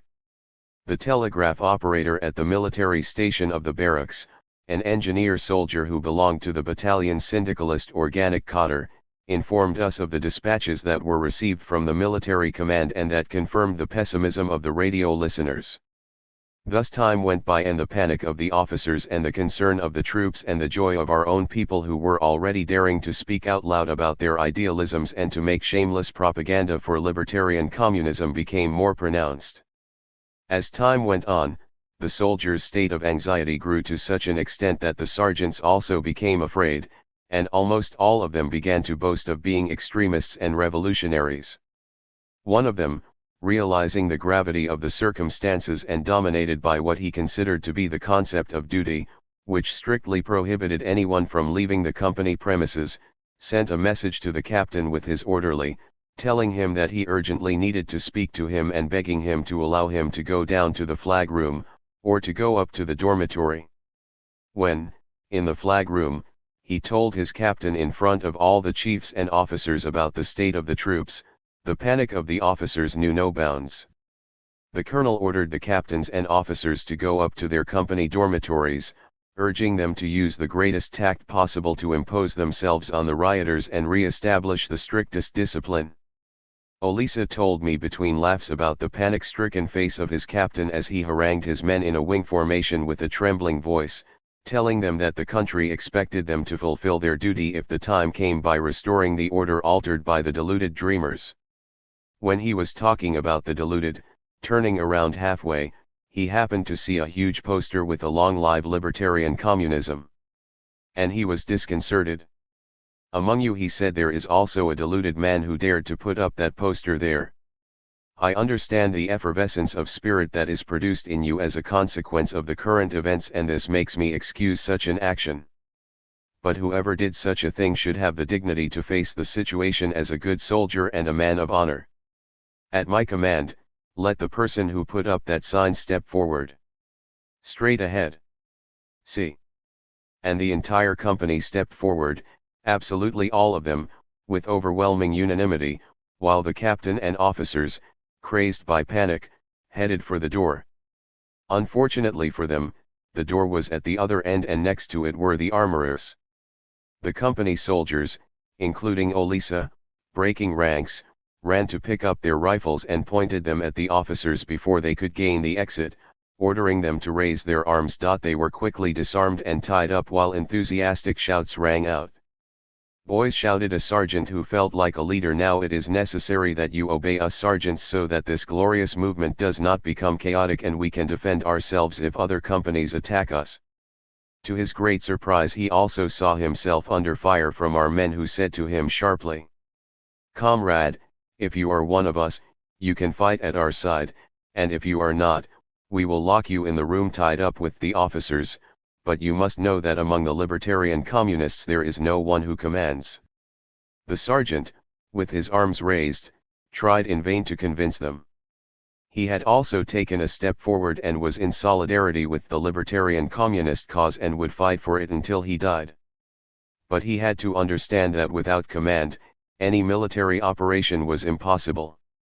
If they did not want to obey the sergeants, they should appoint other leaders, but someone should exercise command.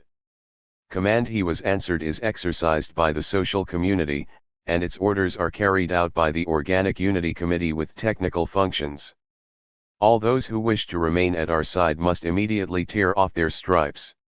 While the sergeants and corporals were doing this, another armed and rebellious company appeared and came to join us, and in a few moments the entire battalion was in revolt. The general staff, in the flag room, like the officers in the companies, did not have the gallantry to get killed.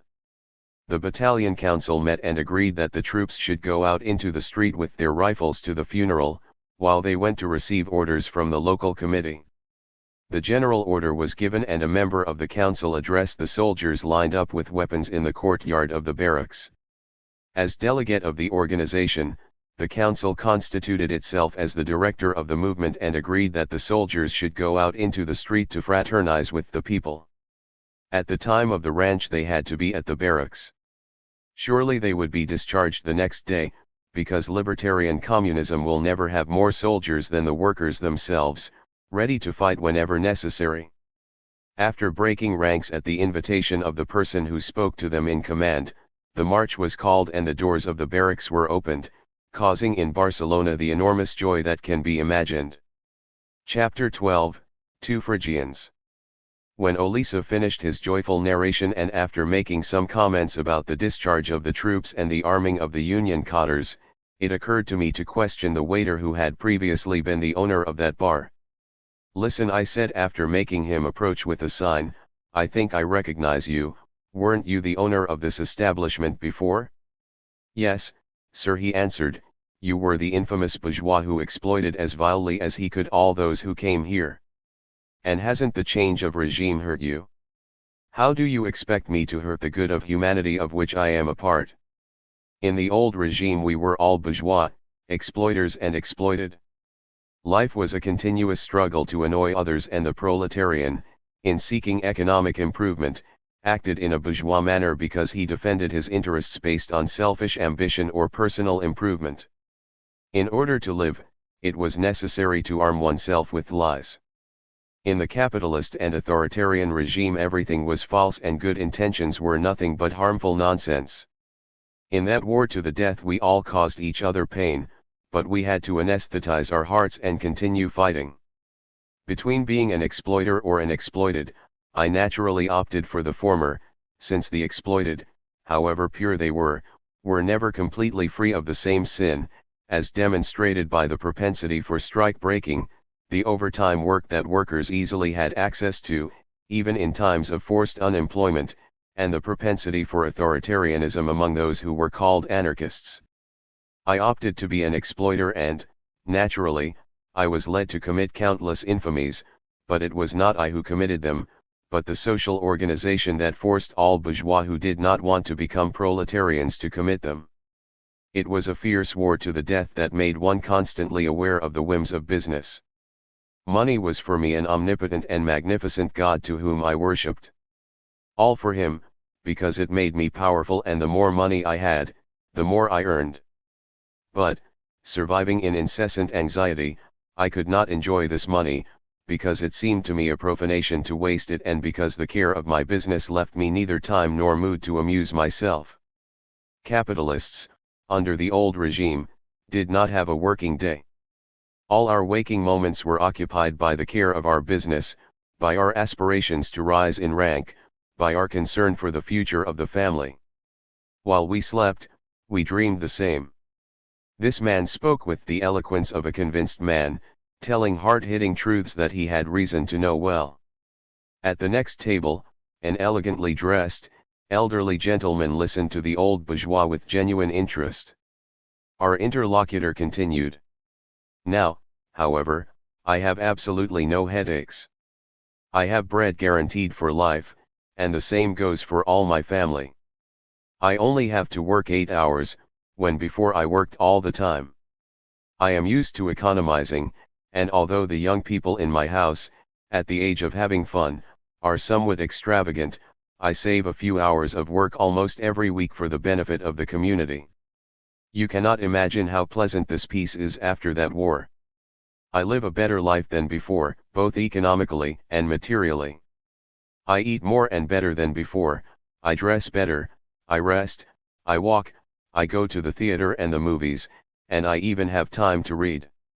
And I read Elisee Reclus, Kropotkin, Proudhon, Tolstoy, P. Y. Margall, Malatesta, all the libertarian writers, marveling that their luminous and noble truths have taken so long to make their way, surprised that I have been able to live so long without suspecting them, and considering the anarchists as the most hateful bandits. The elegant gentleman at the next table was paying close attention and seemed to want to join in the conversation while the former bourgeois continued.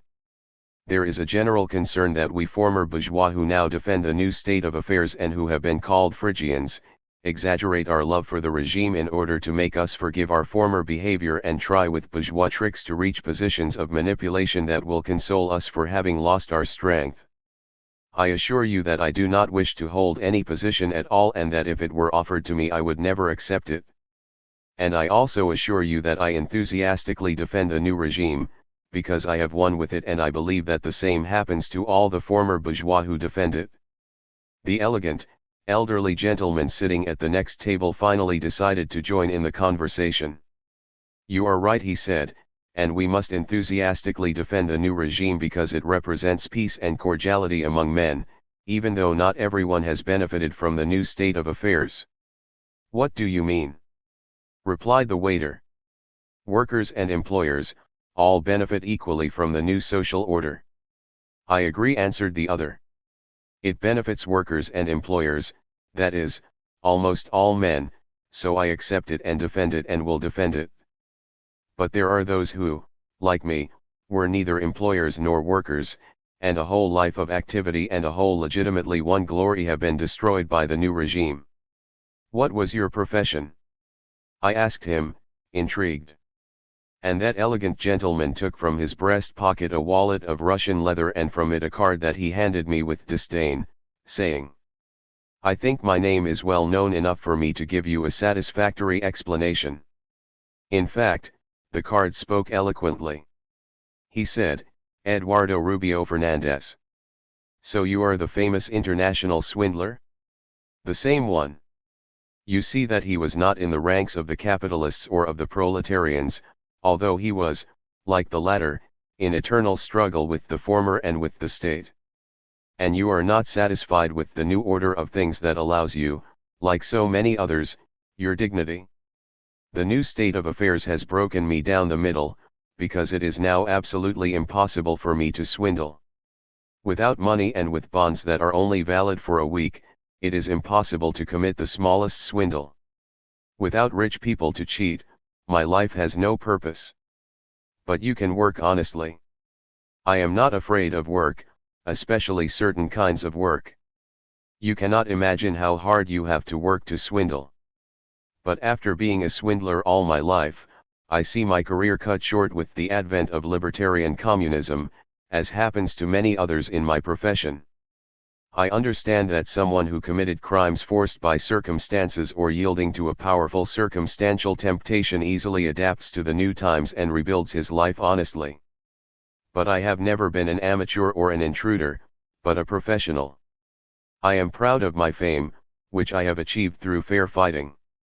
That is why I am going crazy trying to get influence from the National Committee to grant me permission to cross the border, to let me go to my own territory, where there are capitalists and money. Chapter 13, A Desnudist. Look here, Chiquito, nice Chiquito, you are a rebel in an eternal struggle against capitalism and you deserve to obtain a letter of marque to freely maneuver in bourgeois countries, but you make a serious mistake in hoping to obtain it through recommendations. That was before, but now, without authorities, there is no recommendation that is worth anything.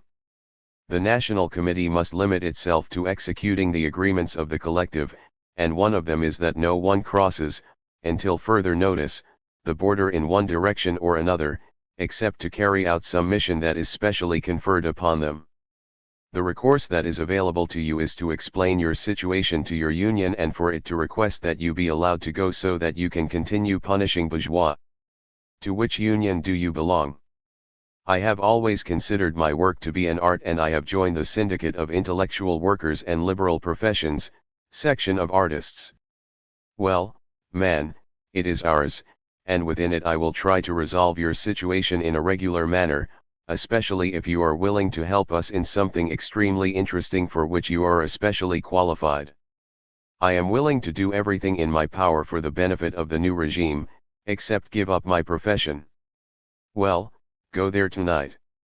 I will propose you as a technician to take part in the committee that studies the way to ensure that no irregularities can be committed in the use of distribution bonds. With your long practice and your keen imagination, you will be able to inform us of what scams can be committed so that we can take precautions against them. After such help, I believe that our union will have no problem proposing to the National Committee that you be allowed to leave. There are 1,000 ways to scam, but with your bonds these scams are useless. But they can be used by our enemies to disrupt our economy. You are right. Those bourgeois. You can count on me. Chiquito, who had moved to our table, called the waiter and begged us to allow him to treat us to something, since we belonged to the same union. Who can deny anything to such a great artist, Olisa said, grumpily. It was about time that such a great truth was recognized in me, he replied hyperbolically. And looking at my rifle that was leaning against the wall within reach of my hand, he said, since you belong to the paintings, you are also a worker, despite your age. I could not work, but I prefer to do so. You see, even Loreto Prado still does so. On the other hand, my profession as a writer is quite relaxing. I must warn the reader that in one of the recent deliberative assemblies that circumstances forced to be held with extraordinary frequency, it had been agreed that the militants who formed the organic cadres, among whom the weapons seized from the army had been distributed, would not separate themselves from them for a single moment and would carry them everywhere, thus giving a sensation of strength and security, raising the spirits of the timid and dispelling the legends of fanatical plots. That the ex-policemen, eager to assert themselves, had invented to tell us mysteriously. The ex-policemen had also come to us with the story that the ex-bourgeois were conspiring against the bonds, trying to use them to trick them in 1,000 more or less ingenious ways, which is why the presentation that Chiquito was to advise on as a technician had been appointed. It was an extremely hot day and, while we were eating another ice cream paid for by the swindler, I envied Olisa the freshness of her suit. The truth is, I said that today's elegance is characterized by comfort, and in the heat I envy your attire. Well, you just need to imitate me. I would look good in a jersey at my age. And with a rifle on my shoulder, Olisa jumped up with a merry laugh. And, while we were all laughing at the joke, the former owner of the bar, who was not far away and was listening to our conversation, came up to us and said, "The comrade has a fair concept of decorum and aesthetics, but not all are like that. Precisely the most cynical man I have ever met is arriving, and he comes every afternoon at this time to drink a horchata. Couldn't the unions take the decision to prohibit spectacles of this nature? What is it about? He is a desnudist. I know that nudity has its supporters and that the new morality is not alarmed by the sight of flesh, but a guy like that?" Indeed, at that moment the customer came in and we had a hard time containing our laughter. He was a man of about 60 years old, immensely fat, pot-bellied, completely naked and barefoot, who fanned himself with a fanny pack and, lacking pockets, carried his distribution vouchers in his hand, reminding me of virus theories advocating aesthetic nudism in which all ugliness should be decorously concealed. Chapter 14, A Sunset on Las Ramblas. Olisa went to the swimming club and Chiquito and I returned to Barcelona on the tram. At that time of work there were few cars circulating and they were not very full, even though the necessary adaptation at the beginning of the new regime left many people wandering around. The case of Chiquito, presenting himself as an artist, had been reproduced so many times and in such a picturesque way that it had been necessary to create a special union for the unemployed. Those who were found to be unable to work usefully in anything were admitted to it and, in order to provide the personnel that was requested for certain services available to everyone, such as doorman, security guard, etc., its members were considered as minors studying and had the obligation to attend the apprenticeship classes that were being set up. The Trade Union Migration Committee had also been created, charged with putting order in the change of professions imposed by the need to relieve congestion in some of them and provide workers to others in which they were short. Among the latter, taking the decision to make compulsory education effective up to the age of 16, it was the profession of teaching that most urgently demanded personnel and gave the committee the most work, requiring the teachers section of our unions to create a large inspection body given the general bourgeois origin of the new teaching staff. On the tram we passed buses that were responsible for transporting school children home after school. We got off at Las Ramblas, which were, as always, extremely busy, but soon, when 7 o'clock struck and the factory sirens sounded, they were invaded by an immense crowd. In order to intensify production and provide work for the enormous number of people who during the capitalist regime did nothing, either because of forced unemployment, accidental unemployment, parasitism, or because they lived off their income, 3 8-hour shifts had been set up in many factories, with production not interrupted for a single moment. The same had been done in several shops and even in some offices, but, nevertheless, the general mass of workers in the production sector had the same hours of 9 to 1 in the morning and 3 to 7 in the afternoon and, when the latter hour struck, the Ramblas were invaded by an immense crowd that moved with difficulty and in tight quarters, at the same time as the trams, which, although their service had increased extraordinarily, were still packed. And that compact crowd had been circulating for many days at that time along the Ramblas without the presence of any guard and without the order having been disturbed. At first, the enemies of the new regime were too afraid to dare to try anything. But when they gained confidence, they thought that such an order was very easy to alter and believed that by doing so they would inflict a harsh blow on us. But we met them, making sure that the militants of the organic cotters did not separate themselves from our rifles, and our presence gave the crowd a very picturesque note. Without it, any foreigner would have marveled at the normal appearance of a population that was going through days of such great significance. People came out of work happy. The shops, which closed 2 hours later, poured torrents of light through their shop windows. The workers' clothing was not as monotonous and untidy as that of the Russians, but on the contrary, with the new order of things, the note of tragic misery that was often found during the capitalist regime had disappeared. Manual and intellectual workers were difficult to distinguish. Chiquito noticed this and told me in an admiring tone. A little later, Trucks passed by distributing El Noticiero at the newsstands, and soon queues formed for each person to take a copy. "It is the least I can understand," the swindler told me, "the tactics you follow with the press. You consider it a public service and you distribute it for free, and you have allowed the old newspapers to continue to be published and you let them say whatever they want." "Naturally," I replied, "we allow everyone to say what they think best. What harm can they do to us with words spoken or written? The old newspapers, unionized by all the manual and intellectual workers who worked on their production, remained in their hands to continue being published, administered by their company council and their workshop committees. Thus, each of them has its own editorial committee which, in accordance with the decisions of the assembly formed by the editorial staff, prints the ideology it believes best to defend and the journalistic standards to be adopted. A libertarian regime needs all ideas to be freely contrasted with public discussion, and a free press, absolutely free, without the imposition of authorities or the capitalist tyranny of business, is one of the indispensable organisms for the life of the new society." I left Chiquito, who was going to dinner, when, already getting dark, the illuminated signs came on. They put their fantastic and multicolored touch on the facades of the buildings, but they no longer advertised industries or businesses. Advertising was useless when the competition disappeared, but rather shows, social events, conferences, and they also advertised certain ideologies, arguing from facade to facade about spiritualism and materialism and Christian morality and full nudity. Chapter 15, 8 days later. 8 days had already passed in which Barcelona had lived under the new regime and in which everyone had worked with true frenzy to perfect and consolidate it.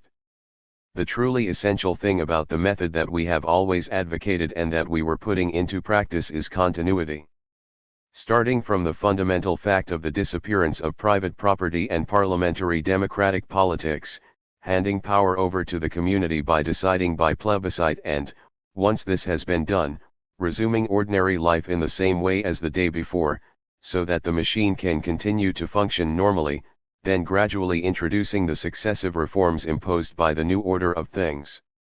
The first thing that had to be done in those 8 days, in the order of said transformations, had been that the former employees of the banks, insurance companies, savings banks, stockbrokers, and all purely financial establishments, without reason for further existence, should close the operations of their respective establishments with an inventory and general balance sheet, the precious metals being duly stored and all banknotes and other fiduciary titles being burned and such employees being assigned to other organizations, mainly, for their training, to the statistical offices of the local technical council.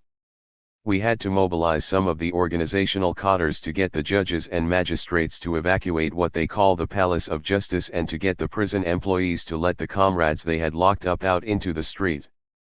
In the assemblies that were held almost every day at night to deliberate on as many points as needed to be defined, the former bourgeois were already daring to go and dare to express their opinion and to discuss.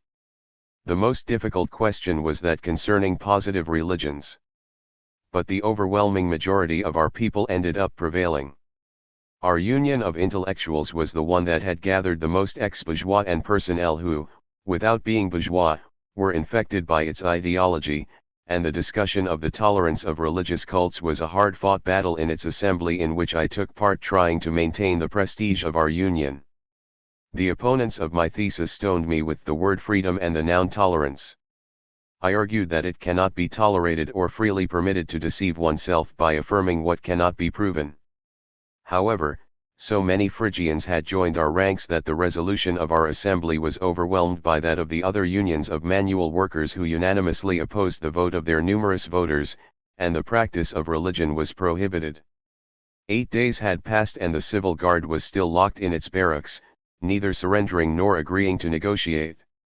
This forced us to maintain permanent guards in front of these barracks from our organic cadres armed with machine guns, jump tanks, and cannons. The tables had turned and now it was we who had such convincing means at our disposal.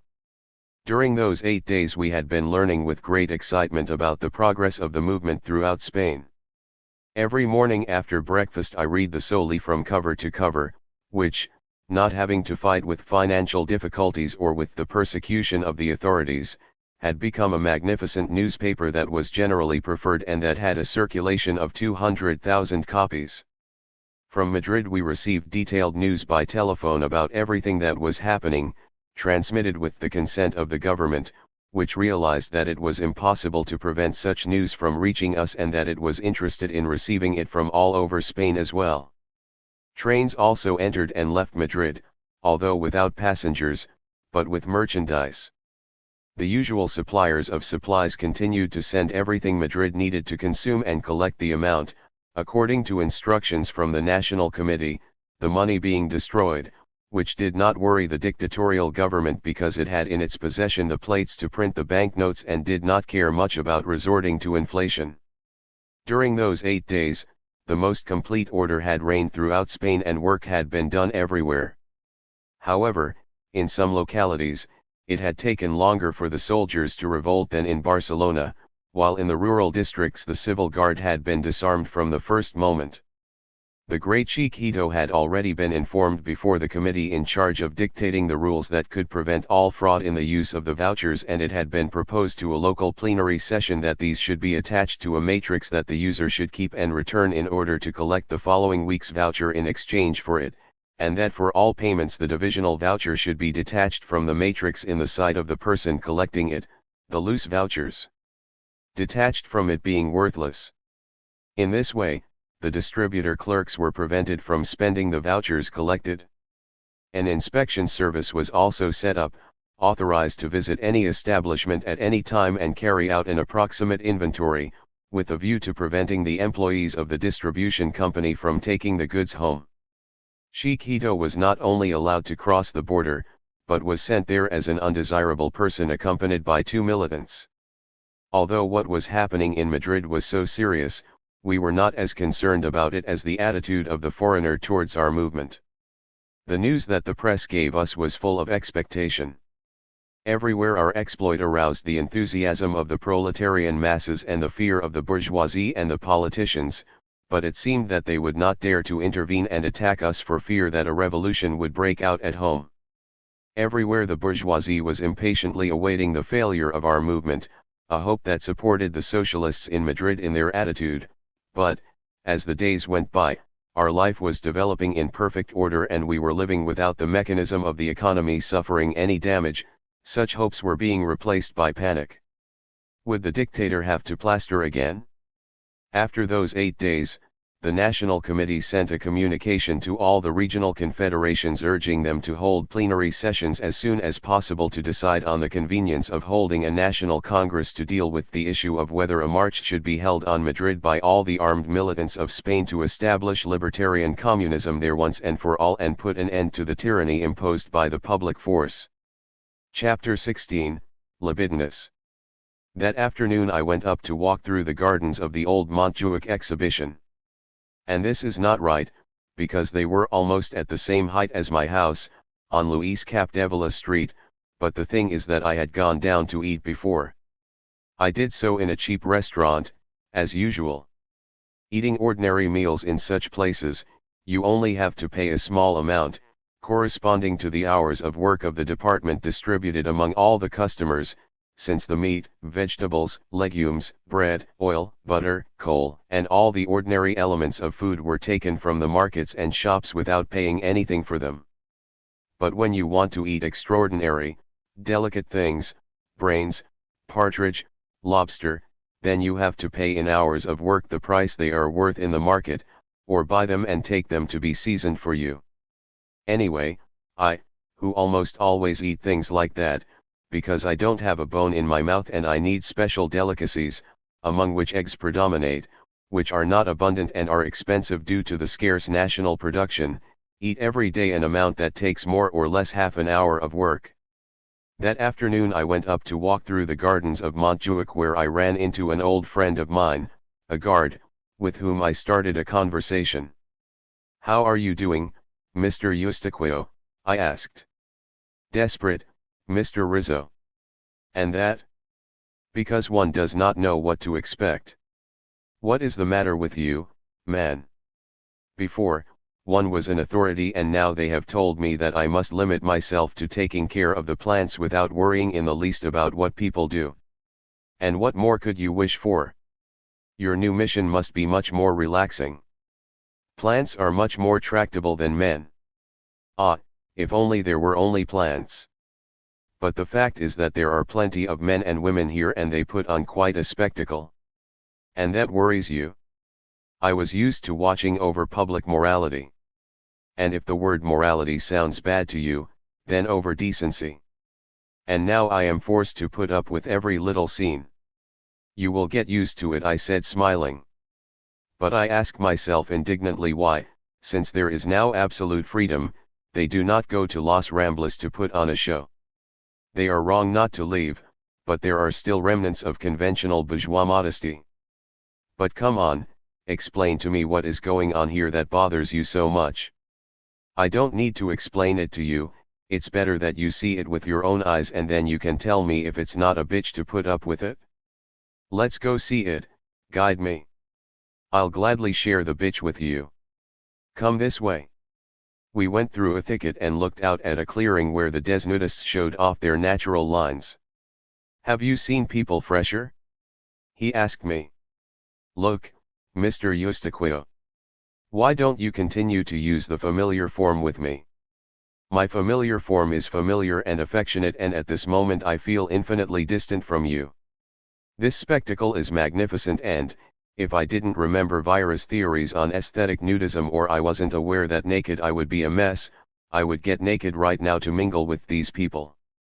That is health and pure beauty. That is rubbish, Don Alfonso. They do not do it in search of health or for the love of beauty, but to see each other, to get warm and have fun. Then they hide in the branches and nothing. Maybe you see a quarrelsome stripper who turns away in shame. And as Vira said, I interrupted. It is no longer a question of the Greeks with so little things, but there are all kinds of guys. Look here. There is a couple on each of those benches. I used to watch jealously to prevent immorality. Now it seems that they are waiting to see how I approach to kiss and hug and hold on. But it seems that they have given each other Sindetican on the lips. You are already old, poor Eustaquio. And I have to see my grey hair stained by this filth. This does not stain, man. It invigorates. It is the truth and life. And those desnudists who get mad, if they continue, will find in nudism the remedy for their illness. Now they are simply suffering from indigestion from dressing up. Look here. There, behind that bush, there is almost always a couple rolling around. Sometimes they even form a queue waiting their turn. It seems wrong to me. This is a tribute to bourgeois modesty, which should have disappeared by now. They would receive no punishment if they were to fit in plain sight. There still exists the modesty so close to the cat, so far from the dog. So you are not shocked by anything? Yes, I am shocked by the modesty of those who hide themselves in order to achieve the most august and beautiful thing in life. Then come over here and look at this picture. It makes me sick, Eustaquio. It is disgusting. But you must consider that these men act under the influence of instincts that are dominant in them. They are aberrations and deformities, through no fault of their own. And bear in mind, let us say this loudly, with all anarchist sincerity, without fear of twisted interpretations, that these are not rare exceptions, but something general that we all have something of, a little or a lot.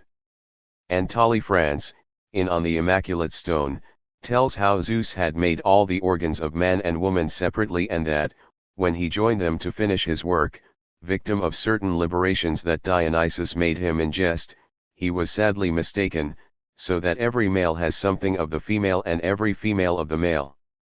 P.I.O. Baraha has written that there are many hysterical men and many women who are very squeamish. It is so. We all also have the need to defecate every day. Here we must be grateful for the modesty that makes them hide in these woods. Here I do pity you, Eustaquio. But, shouldn't libertarian communism, the collectivity, whoever it is, prohibit this, prevent it? We may not feel what they feel, but libertarianism is higher than everything and everything fits in it, as long as there is no coercion or tyranny. You'll see when they finally lose their shame and go down the Ramblas. Listen to me, if I have the habit of shouting loudly, which I know bothers other people, I'll come here to shout and not do it on the busy streets. There I'd risk getting a smack on the head. Don't be afraid of them coming down. Poor Eustaquio, this is reserved for your show. I'll ask for my transfer. Or manage the change, the exchange. Maybe there will be someone out there who would be in their glory here. Chapter 17, The Bloodthirsty Beasts. The first few days it was picturesque and joyful to see the workers, who owned powerful weapons, guarding the barracks of the civil guard, but it soon became annoying and tiring, and it was decided to force them to surrender. To do this, they resorted to the procedure of leaving them without water, and they did not take long to capitulate. They conferred by telephone with the local committee, asking that their lives be respected, and it was stated to them that they would be allowed to leave their barracks one by one, dressed in civilian clothes and without weapons, assuring them that no harm would be done to them. Word spread, and a huge crowd came to see them flee. The people were furious towards them, without thinking of any other revenge than that of disgrace. The crowd came with the sole desire to see them flee in fear, with their tails between their legs, full of humiliation. When the time came, as they left one by one, shrill whistles and a deafening uproar resounded, filling them with insults. The workers in the organic cotters contained the public, who, at times, drunk with anger and contempt, felt tempted to attack them. The exodus lasted a long time, to the immense joy of the spectators, and the fugitives, after running like rabbits, disappeared around the first corner they found, fleeing hastily to hide in the anonymity of the crowd in the central streets. But, when the last of the fugitives left, there were still a few in the barracks who did not want to flee. They were old wolves that a barbaric and cruel state had molded and paralyzed in rancid concepts and savage hatreds. They would not let themselves be whistled at. They would die defending their order, martyrs of their duty, and who knows if their stroke of audacity would make the good men react and end that unworthy anarchy. Or perhaps it was that, since they had no water, they had drunk all the rum in the canteen. But the fact was that suddenly the door was flung open and a platoon of mounted savages rushed into the crowd, striking with their right arms and firing their pistols with their left hands. These were moments of horror that reminded us of those sworn offenders from Holo who, after stripping themselves of death and bandaging their entire bodies to stop the hemorrhage, entered Manila with saber in hand, killing to death all those they found in front of them. These other savages also knew that they had to die, but for their souls, brutalized by a lifetime of authoritarianism and exalted by rum, it was a true case of heroism. As the crowd fled in terror, our armed militants did not dare to fire on the savages, fearing to injure the civilians, but they ran with the armored car, blocking their retreat to the barracks. When the crowd left the field open, then, they were hunted down with machine guns. There were 12 horsemen who caused 16 deaths and 40 wounded. But each of the 12 received 30 or 40 bullets. The machine guns were truly cruel. The barbari, when dying, had the gallant gesture of barbarians. Chapter 18, The Days Keep Passing. The ex-policeman. One of the most annoying legacies left to us by the old regime is that of the ex-policeman. They have such a strong esperista spirit that it is impossible for them to stop being policemen. Both those who work and those who do not work, lowly and flatteringly show themselves to be in favor of the new state of things, and they are constantly investigating and inquiring and harassing us with the denunciation of 1,000 fantastic plots. They are the worst plague that exists, because with their infamous intrigues they sow distrust and make one doubt even oneself. I believe that they act in good faith, but that their spirit is infected by the cops that have saturated them during the exercise of their profession. They are so harmful that I am seriously considering proposing to my union the suggestion that they should be put on the other side of the border so that they can go and look for Chiquito. Such good friends as they were. The underworld. On the other hand, the thugs, the thieves, the robbers, the trinxeraires, the crooks, the thieves, the swordsmen, the topistas, the pickpockets, the lighters, the full house, the pickpockets, the swindlers, the two-card takers, the beggars, the three-card players, all the scum of capitalist society, are the best and most enthusiastic libertarian communists. But they are true communists, with their hearts overflowing with gratitude to see that under the new regime they can dignify themselves, that they do not need to steal, because they are given what is theirs, what they have a right to like all men, the necessities of life, and they are not looked upon with the contempt with which the capitalist regime suffocated them. They are, in general, not very fond of work, but it is all a matter of finding one that is not too tiring. Many of them make excellent tavern clerks, but they are more drawn to the work of kitchen assistants and clerks in cheap canteens. They have come out of the Dantesque hell of daily threatening hunger and enjoy participating in culinary operations. One of them said that his great dream would be to be in charge of distributing the vouchers every Monday, because of the illusion of money. And the fact is that almost all of them, before being thugs, had a job. They are deserters from work out of rebellion. They were a derivation of the anarchic protest movement towards patriotism.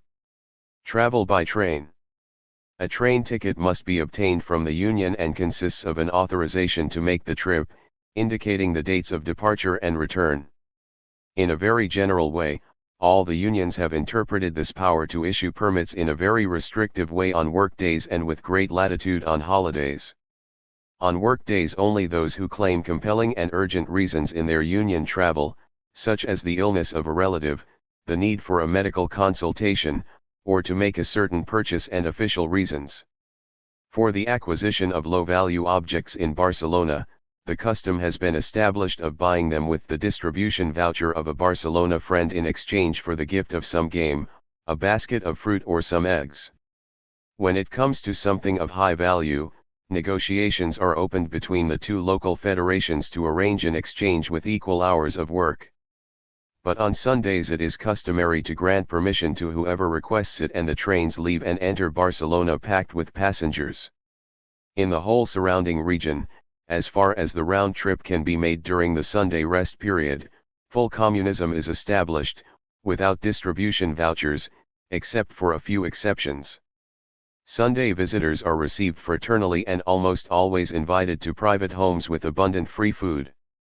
Those who live in Barcelona eat in cheap restaurants and eateries where, since they cannot charge them anything for the work of seasoning, since they do not have our distribution vouchers, the innkeeper has to be content with some of what they bring, which is always substantial.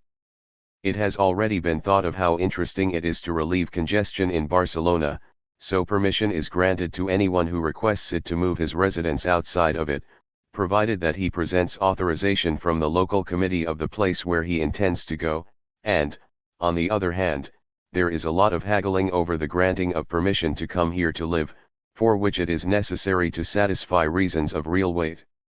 Taxi meters. There are no other private cars than the official ones and those of the doctors. All the others have been requisitioned and, on the other hand, those doctors who did not have one have been provided with cars. But the doctors' drivers have orders that only the doctors themselves may use them.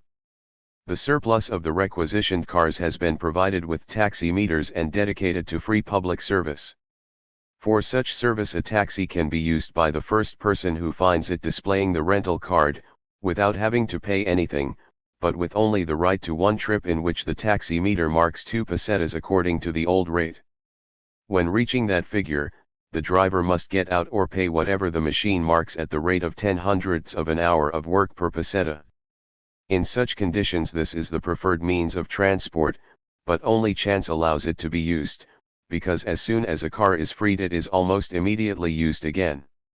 I have heard that the local committee, when it can safely say that Barcelona produces more than it consumes, will propose ordering a good batch of cars to intensify and improve the service. For now the drivers work 3 8-hour shifts. For a taxi to leave the municipal district of Barcelona, a special permit from the local committee is required.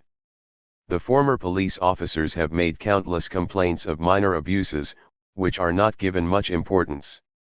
These gentlemen believe that they are still active and get involved in everything. Housing. The Housing Committee has the most thankless job these days. He receives constant visits from comrades who ask for housing improvements, and they have to spend the day visiting bourgeois houses accompanied by architects and master builders, planning reforms that allow better use of the land. The first thing he did when building his own house was to have a delegate from the committee visit him. If his house can be conditioned by reforms, the construction union is immediately notified and the builders are soon to arrive to improve the house. On the other hand, when there is no arrangement, the applicant takes over. In this way, Barcelona's housing is gradually being distributed in an equitable manner, while the National Committee studies the way to relieve congestion and consults all the localities of Spain about which industries suited to the conditions of the country might be of interest to them to be transferred from here with their installation and their workers, for which they must admit into their community the construction workers who are sent to build the buildings necessary for the factory and for the workers' housing. As for minor deficiencies of municipal order, the local committee has been forced to relieve its work by creating neighborhood delegations to resolve the 1,000 daily incidents that come to it with 1,000 impertinences. The barrack delegations have had, in turn, to create neighborhood committees, and thus the new organization is being structured, but with the understanding that these are not authorities in the old style, but mere administrative bodies. An interview with Osorio and Gallardo. The Soli has published a curious interview with the old cuckoo that is the most picturesque thing imaginable. Mr. Osorio says that in his house even the cat has become a libertarian communist, but that he remains faithful to his ideology as always. For ideological reasons he abhors the dictatorship that prevails in Madrid and assures that he prefers communism and even anarchy to it. He has stated that libertarian communism deserves all respect because, although new, it constitutes a true legal system. He fears failure due to administrative disorganization, although he cannot help but admire the perfection with which the national economic mechanism has been functioning these days. The old jurist is on his way to Phrygia on his way back from Damascus. Chapter 19, A Crime. In a small room in the building that is now the military government, our union of intellectual workers had been installed, which, with compulsory unionization, had reached 100,000 members. We who made up the old guard were gathered that afternoon. We were the old militants of the heroic times who had known how to give life to the institution and sustain its sacred fire with Herculean efforts, fighting with the countless opportunists and politicizers who came in droves at the beginning, defending the organization from the Bolsheviks who tried to infiltrate, unmasking Marx Bimbo and making up for the meager membership with extraordinary dues. There was Puig, the mystic of anarchism, Soriano, the impulsive, Yurka, the old militant, the great Pina, so young, Pinion, so intelligent and enthusiastic, Riker, the philosopher, vital who x-rayed anarchism to analyze its core, Vira, the cat lover, Arregui, passionate and expressive, Federica Monsanei, the strong woman with a fiery soul, finally, me, the dreamer, crazy cook friend. I must make an observation to clarify some doubts. After many hesitations and trials, the Confederation had been organized by industries, thus obtaining the strength that had given us victory, but this organization was not incompatible with the branches, and even required that these were also organized, which is why our union continued to exist. The writer who was hired by a publishing house and the journalist who was an editor for a certain newspaper, logically went to the Graphic Arts Union, but those of us who wrote books or pamphlets without a fixed editor and those who collaborated in magazines continued to belong to the Intellectuals Union, because, in reality, we exercised a liberal profession, making a production that we placed where we could, completely detached from the editors and the newspaper companies. Without the existence of our union, where would the draftsman who could work for an architect, a textile factory or a publishing house have joined? Thus, in the Intellectuals Union there were all those of us who worked mentally without being salaried. Those who received a salary or wage from a company went to the union of the corresponding industry. In the new regime, with no more salaries or wages, the same characteristic difference remained and the field of our union remained perfectly defined. We were gathered together and engaged in pleasant and agreeable conversation when Benigno Bejarano arrived from Calle Benigno Bejarano bringing us the latest news. After 12 days of libertarian communism, in Barcelona, a city of 2 million inhabitants, the first crime had been committed. It was a bad marriage that she had decided to break up, and the husband, overcome by jealousy, had stabbed her to death. Afterwards she had presented herself at her union, the Glass Union, giving an account of what she had done and asking that the union itself decide her punishment. The secretary, with very good agreement, had told her that the union was not the one who should judge, but the conscience of the person who had committed that act. That he himself should entrust the judgment to his conscience and act accordingly. Bejarano told us that that man left the office with discomposed features and the gestures of a madman, and everyone thought that he was going to commit suicide, when what he did was go to a tavern to try to drown his sorrows in alcohol. Libertarian communism, said Pug, has the most terrible punishment for these cases, precisely in its indulgence. With authoritarianism, whoever did something wrong had a way to pay for the wrong done and settle his guilt. Now, whoever does something wrong, since no one asks him to account for it, has to appeal to the court of his own conscience, which is the most severe of courts. This man has gotten drunk trying to make the alcohol drown out the voice of his conscience. If he does not commit suicide, he will be very unhappy listening to his accusation every day. And thank goodness, I said, that this is not a mysterious crime. If it were to happen, the ex-policeman would have the opportunity to confuse us by investigating what no one cares about in complicity with the reporters addicted to an archaic and invincible custom. Then we went on to talk about the National Congress that would be held the following day and for which we had named Pug and Monsanati as delegates. Chapter 20, On the Way to Madrid.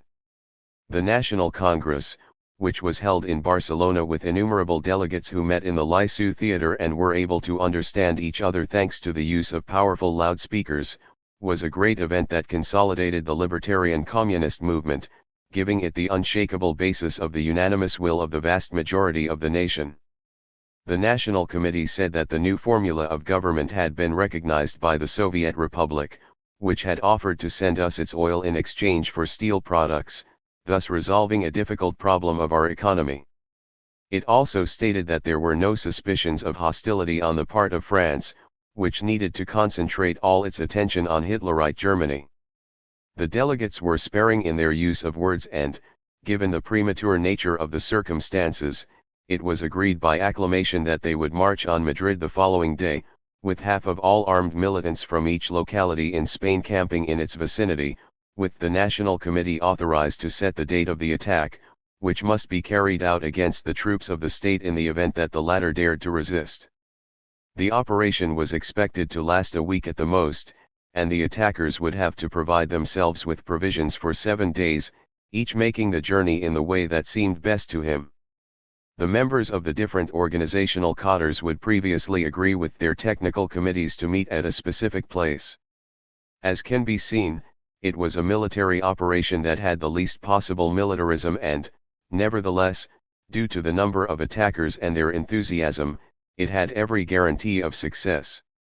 I, despite my age, due to my training, due to my former military profession, in addition to being part of our organizational cadres, was precisely the president of its technical committees, thus becoming the equivalent of a general of the troops that Barcelona sent against Madrid.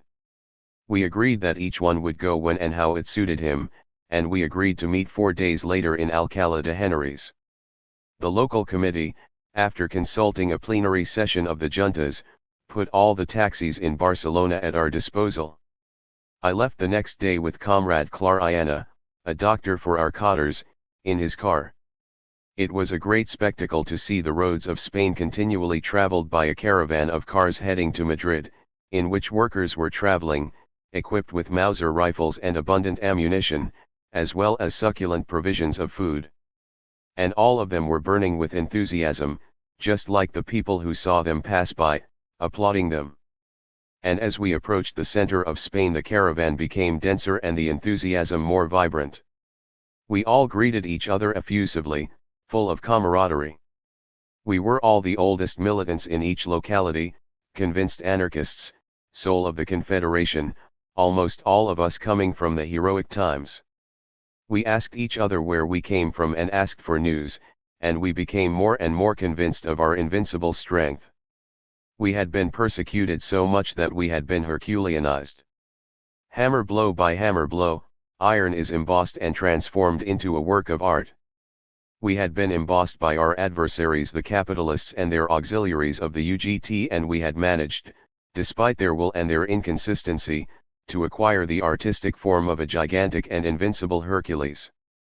Hercules that gathered its scattered molecules to fall on Madrid, nest of centralist tyranny, cesspool of capitalism and authority. The influence of cars was such, despite these being the first days, that we could not go very fast.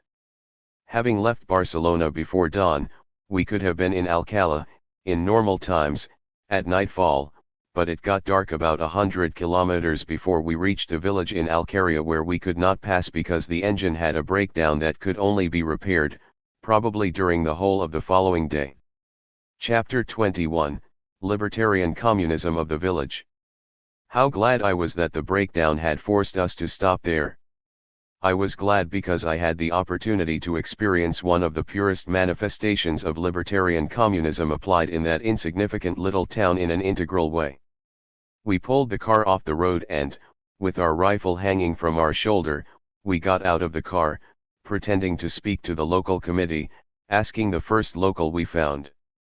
"That doesn't exist here," he said. "What do we want it for? Does it serve to ensure that everyone's agreements are fulfilled?" "Well, we all make sure that they are fulfilled. We fulfill them, and in peace. We told him, are coming from Barcelona against Madrid and we have had a breakdown in the car that forces us to sleep here, and tomorrow we will spend almost the whole day fixing it. Where could they provide us with beds? In this town, he told us, we are less than 200, including men, women and children, and we only had 10 rifles seized from the civil guard, whose members we took pleasure in giving a few slaps in the face as a revolution, although without being cruel. So only 5 of our men have been able to march on Madrid, fulfilling the agreement of the National Congress, leaving 5 beds empty. As there are only 3 of them, there are still 2 left, so don't worry. Is there much enthusiasm for the cause here? For us, the cause is the disappearance of the civilians, the tax collector and the landowner. And, in addition, knowing that in exchange for the crops we send to the city will return products of equivalent value in hours of work, that is to say, we will earn about 10 times what we did before. Imagine how determined we are to maintain this conquest that makes us men. But come this way, we will go to my house and have dinner. We have a supply of provisions, cold cuts, and preserves for 7 days. Well, tonight you will have a hot dinner. And in Barcelona, is there much enthusiasm? Promise me, I answered, that you will come and spend a few days with me on your first vacation, when the care of the countryside is not pressing. So you can appreciate the enthusiasm that exists there. I promise you this, since this is another new luxury that is granted to us. Classic peasant hospitality was then enhanced by anarchist camaraderie and the natural detachment of someone who does not have to calculate the money they spend. That country family received our visit as an unexpected and pleasant surprise that broke the monotony of their life and went out of their way to please us until we feared indigestion. A tender, fattened chicken was stewed with rice, as well as fried blood sausage with potatoes and an exquisite stew of marinated meat with peppers. Then there was local cheese, honey and abundant and exquisite fruits, all washed down with Moorish wine and accompanied by delicious wholemeal bread with black crumb. After dinner, as the night was splendid and word of our arrival had spread throughout the village, we sat down to chat at the door of the house, attended by almost all the farmers who lived in the town center, forming a huge circle in which we held an extremely picturesque chat. These farmers were almost all illiterate, but they had a highly developed intelligence that allowed them to easily assimilate the most abstruse ideas. 13 years ago we thought that our ideology would find a serious obstacle in the farmers' lack of culture to spread throughout the Spanish countryside, and yet, these men possessed a complete social culture and knew and deeply felt the anarcho-syndicalist ideals.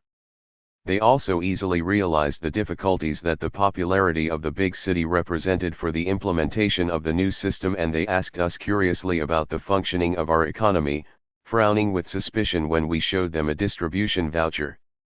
In that community, communism was integral, and everything that had to be resolved was resolved by plebiscite in an open council, where everyone met in the town square. Of these meetings, the most turbulent was the one that agreed to expel the priest, which was mostly opposed by the women. They worked all the land in the municipal area, agreeing in the meetings on the tasks and the equitable distribution of the work, with the school teacher carefully noting the hours spent by each person in order to be able, one day, to determine the value of the harvest. This would be somewhat expensive due to a shortage of livestock and machinery, which was, apart from fertilizers, the first thing they would request from the regional confederation. Each person consumed what he wanted, without anyone taking it into account. If someone needed to go to the city to buy something, he could take a few chickens, a dozen eggs, or whatever he wanted to make change. The teacher had thus acquired a radio that brought the neighbors together in the square to listen to the broadcasts. The teacher, who was introduced to us, was a poor man in terms of general culture, but an enthusiastic pedagogue and a convinced anarchist. It was difficult for him, but he managed to convince the community that children should not work until they were 16, insisting strongly that someone who knew more than him be sent by the National Federation of Teachers. The gathering continued until quite late, and then we were led to bed so high, by multiplying the mattresses, that climbing onto them was a mountaineering adventure. The next day, helped by the village blacksmith, our driver repaired the fault. We set off again in the middle of the afternoon and spent the night in Alcalá, where there were already many of our militants, the people of Alcalá making an effort to provide us with lodging and inviting us generously. Chapter 22, My Prison. In Alcalá there was also the National Committee coordinating, through the Assembly delegation, the efforts of all in the great enterprise, and, since it was necessary for some of us to go to Madrid to warn our people of our plans, I was thought of, since it was known that I had lived in the capital for many years and knew it well. In the afternoon I went by car to the town of the Bear and the Strawberry Tree and waited until it got dark to enter the Entrevías neighborhood, a place chosen because it was thought to be more difficult to guard. I then took the subway at Puente de Vallecas and went directly to Goya station, from where I walked to the house of my former employers, people I trusted absolutely, with whom I had such strong ties of friendship that they almost made me part of their family. After greeting them and warning them that I would sleep there, I went out into the street to perform the mission that had been entrusted to me, and I went back and forth in a taxi, going through the immense Madrid of 2 million inhabitants until midnight, the hour at which I made the imprudence, trusting too much in the time remaining until the assault on Madrid, of entering the Café del Norte to have a glass of cognac. Shortly after sitting down I saw that at a nearby table a small parishioner stood up from a group formed by bad-looking guys and approached me. "What are you doing in Madrid, friend Rizo?" he asked me without stretching his hand. I recognized Vivi, a highly clerical and cavern-dwelling employee of public works whom I met around 29 or 30, and I stretched out my hand to him, answering, "A pleasure trip, friend Vivi. And what are you doing now in Madrid?" Without shaking my hand, very seriously, he answered, "I am now a senior police chief." My heart skipped a beat and I instinctively put my hand to the pocket where I kept my pistol, but one of the henchmen accompanying my old friend noticed it and stood up as well. He placed himself beside me, threatening. "Friend Rizo," the senior chief told me with his hypocritical and saccharine little voice, "you in Barcelona are crazy people who do not care about us spying on you. So I think you will not be surprised that I am well informed about what is happening there, and that you are the president of the technical board of the organic cadres, a position equivalent to that of general-in-chief of your military forces. In such conditions, and knowing the attack that the anarchist forces are preparing against Madrid, you will not be surprised that I am forced, with great regret, to order your arrest. Perfectly, I said to him, I see that I have fallen into the trap and I have no illusions about the fate that awaits me, but before being led away I ask you to listen to a few words from me. Tell me. Weren't you a clerical and a Carlist before? Yes, certainly, he answered, but now I am a socialist. You should not be surprised, given the concept that libertarian communists have of politicians. You are mistaken, friend Vivi. We have a very poor concept of politics, but not of politicians. In general, and except for natural exceptions, we believe them to be in good faith and mistaken. Surely you have also evolved in good faith, celebrating that you have done so towards the left. You will be taken to the cells of the headquarters, he told me, smiling hypocritically, and I promise you, in memory of our old friendship, that you will not be mistreated. But on the other hand, I must sincerely tell you that I see your situation as very dark. Me too, I answered, smiling stoically, but it makes no difference to me since I am certain that victory will be ours. Chapter 23, In the Chapel. I was sentenced to death without being very worried about the idea of being shot, because all my life I had had the feeling that it would end that way, having had time to get used to the idea and it seeming to me the most beautiful and picturesque way to die. I was satisfied that our enemies recognized my rank as a general that I did not hold, judging me in a summary trial by a court-martial of general officers and my defender being Madela, my former companion at the Academy of Engineers. At noon I entered the chapel and at dawn the next day I would be shot in the courtyard of the prison, where I was locked up. Vivi visited me and tried to convince me to accept spiritual help, making me lose the stoic serenity that I had known how to clothe myself with. If I see a priest or a friar around here, I told him grumpily, I cannot be held responsible for what I will do with him. After the experience, noticing in myself my two personalities corresponding to the period of my life, and knowing that I was going to die tomorrow, I could no longer dream of waking up 10 years later, except in spirit, which would be very unpleasant if it were possible, because it would show me that I was wrong in harboring the comforting belief that spiritual life ends with physical life, that the soul disappears when the body dies. But, speaking with the chief of police, the idea occurred to me that if I was to be shot in 1945, I had no reason to let my two personalities be shot at the same time, nor any need to experience in 1932 the anticipated sensation of death. In addition, I was worried about whether I could wake up again after death. With real impatience I awaited the result of Vivi's efforts, while playing chess. I was not at all worried about the fact that I would be shot the next day, considering the fact from the perspective of my personality in 1932 and trusting that I would live another 13 years and see our ideals triumph again. They asked me if I would accept a visit from the Brothers of Peace and Charity, and I replied that I would gladly accept any visit, but I warned them that if they wanted to talk to me about God they would first have to put me in a straitjacket or box with me. 2 sentries guarded me constantly with fixed bayonets. The director of the prison hardly left my side and he pleased me by playing chess, although he did it quite badly. The journalists also came to report on me and their visits were a pleasant entertainment for me. I found the last hours of the man condemned to death interesting and picturesque. Although everyone assured me that I would be pardoned. All of Madrid was convinced that it would be a huge mistake to condemn me and, although the dictator's stubbornness inspired serious fears, there was confidence that at the last minute he would agree to sign my pardon. Chapter 24, Running Back Time. I fell asleep on the prison cot, watched by the 2 guards, and the sleep, perhaps due to the absence of Cazala's drinks, was less heavy than the other time. So, if the other time I went through the 13 years that separate 1932 from 1945 without realizing it, this time, because the sleep was less deep, it did not happen like that, and I went backwards through all the days from 1945 to 1932 with dizzying speed.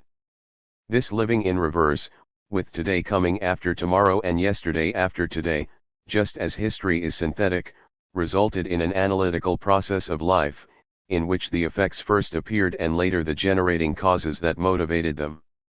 My vision of those 13 years was very fast, living absolutely all of its hours in the course of one night, but seeing it all with a hallucinatory lucidity in a fantastic cavalcade of time.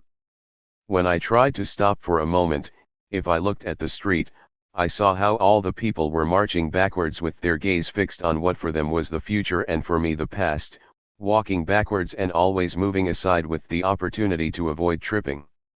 I witnessed how the accused entered the prison voluntarily and were taken home by court order by the police. I saw how a gunman collected the bullets from the body of a corpse that rose in health and life and began indifferently and unconsciously to walk backwards. I saw how a drunkard left the wine that intoxicated him in the glass that the innkeeper placed under the tap through which he climbed up to the barrel, until the man calmed down completely and left, having collected a large penny from the innkeeper for each glass of wine. I saw how at school the teacher was teaching the children who were getting younger and younger, close to entering the maternal womb to be undone there, after passing through the successive embryonic stages of the zoological scale, they ended up transforming themselves into a spermatozoon that the father collected between spasms of pleasure. Thus, pleasure no longer presented itself to me as the object of life, but as the fixed and eternal substratum on which time moved, sometimes slowly, other times, as it happened to me then, vertiginously. I lived, then, in a real vertigo for those 13 years, day by day, but without my memory being able to retain more than a vague impression of the whole, feeling how the year 1932 was approaching, until finally it arrived and, opening my eyes, I found myself in my old room. Shortly afterwards I had fallen asleep on the bunk in the Madrid prison. Chapter 25, Writing this book. Had it all been a dream? The semi-drowsiness of the first few moments disturbed me, but that room was the same one in which I had fallen asleep one night. It was the same room, my room, with the walls covered with prints that I had pasted one on top of the other to attend to the present in a permanent way. The same room with its large window that I never closed day or night and with the work table on the other side of the head of the bed. I threw myself out of bed, put on my slippers and went to the work table. It was indeed the day after the one I had gone to bed after dinner. Everything else had been a dream caused by the hemp extract that had given me a vision of the future. There, on the work table, as was my custom, were the 200 pages that I had planned to use to write this book, numbered by me in advance in pencil in the upper left corner. To my right was the typewriter, offering me its keys. My calendar was also on the work table, the block in which I usually write down my daily expenses, my income, and the remaining cash. With a quick glance I saw that the 1,000-odd pesetas thing had been a dream. I only had about 30-something, with no other hope of income for now than the publisher's payment for this book I planned to write. I should hurry to do it in order to receive his money order before my money ran out. I dressed to work inside the house, as usual. I arranged the bedclothes. I recalled in detail the expenses I made the day before to write down the account in the calendar block, lit a cigarette, put the first page in the typewriter, and began to write. I began to write this book that I am now finishing. To do so, I will tell you, reader, that this is a fantastic vision of the future, but that it is something that will necessarily arrive if the current ferment of anxiety about the future continues, of concern for the future, of desires to know what libertarian communism will be, of urgent anxiety to study in advance a plan so that we can walk tomorrow on explored and known ground, these desires that we could say respond to a constructive anarchism and that are like the nucleus of crystallization of the future. If this continues, if we all strive to clear the path of tomorrow, such symptoms are those of the pregnancy of humanity that will give birth to libertarian communism gloriously and in a very similar way to that which I have recounted. I have limited myself to recounting the advent of libertarian communism, leaving it in its cradle. Perhaps another day I will be pleased to tell you something about this regime, already strong, perhaps too strong, hindering the march towards anarchy, by telling a love story 2 centuries from now. The end.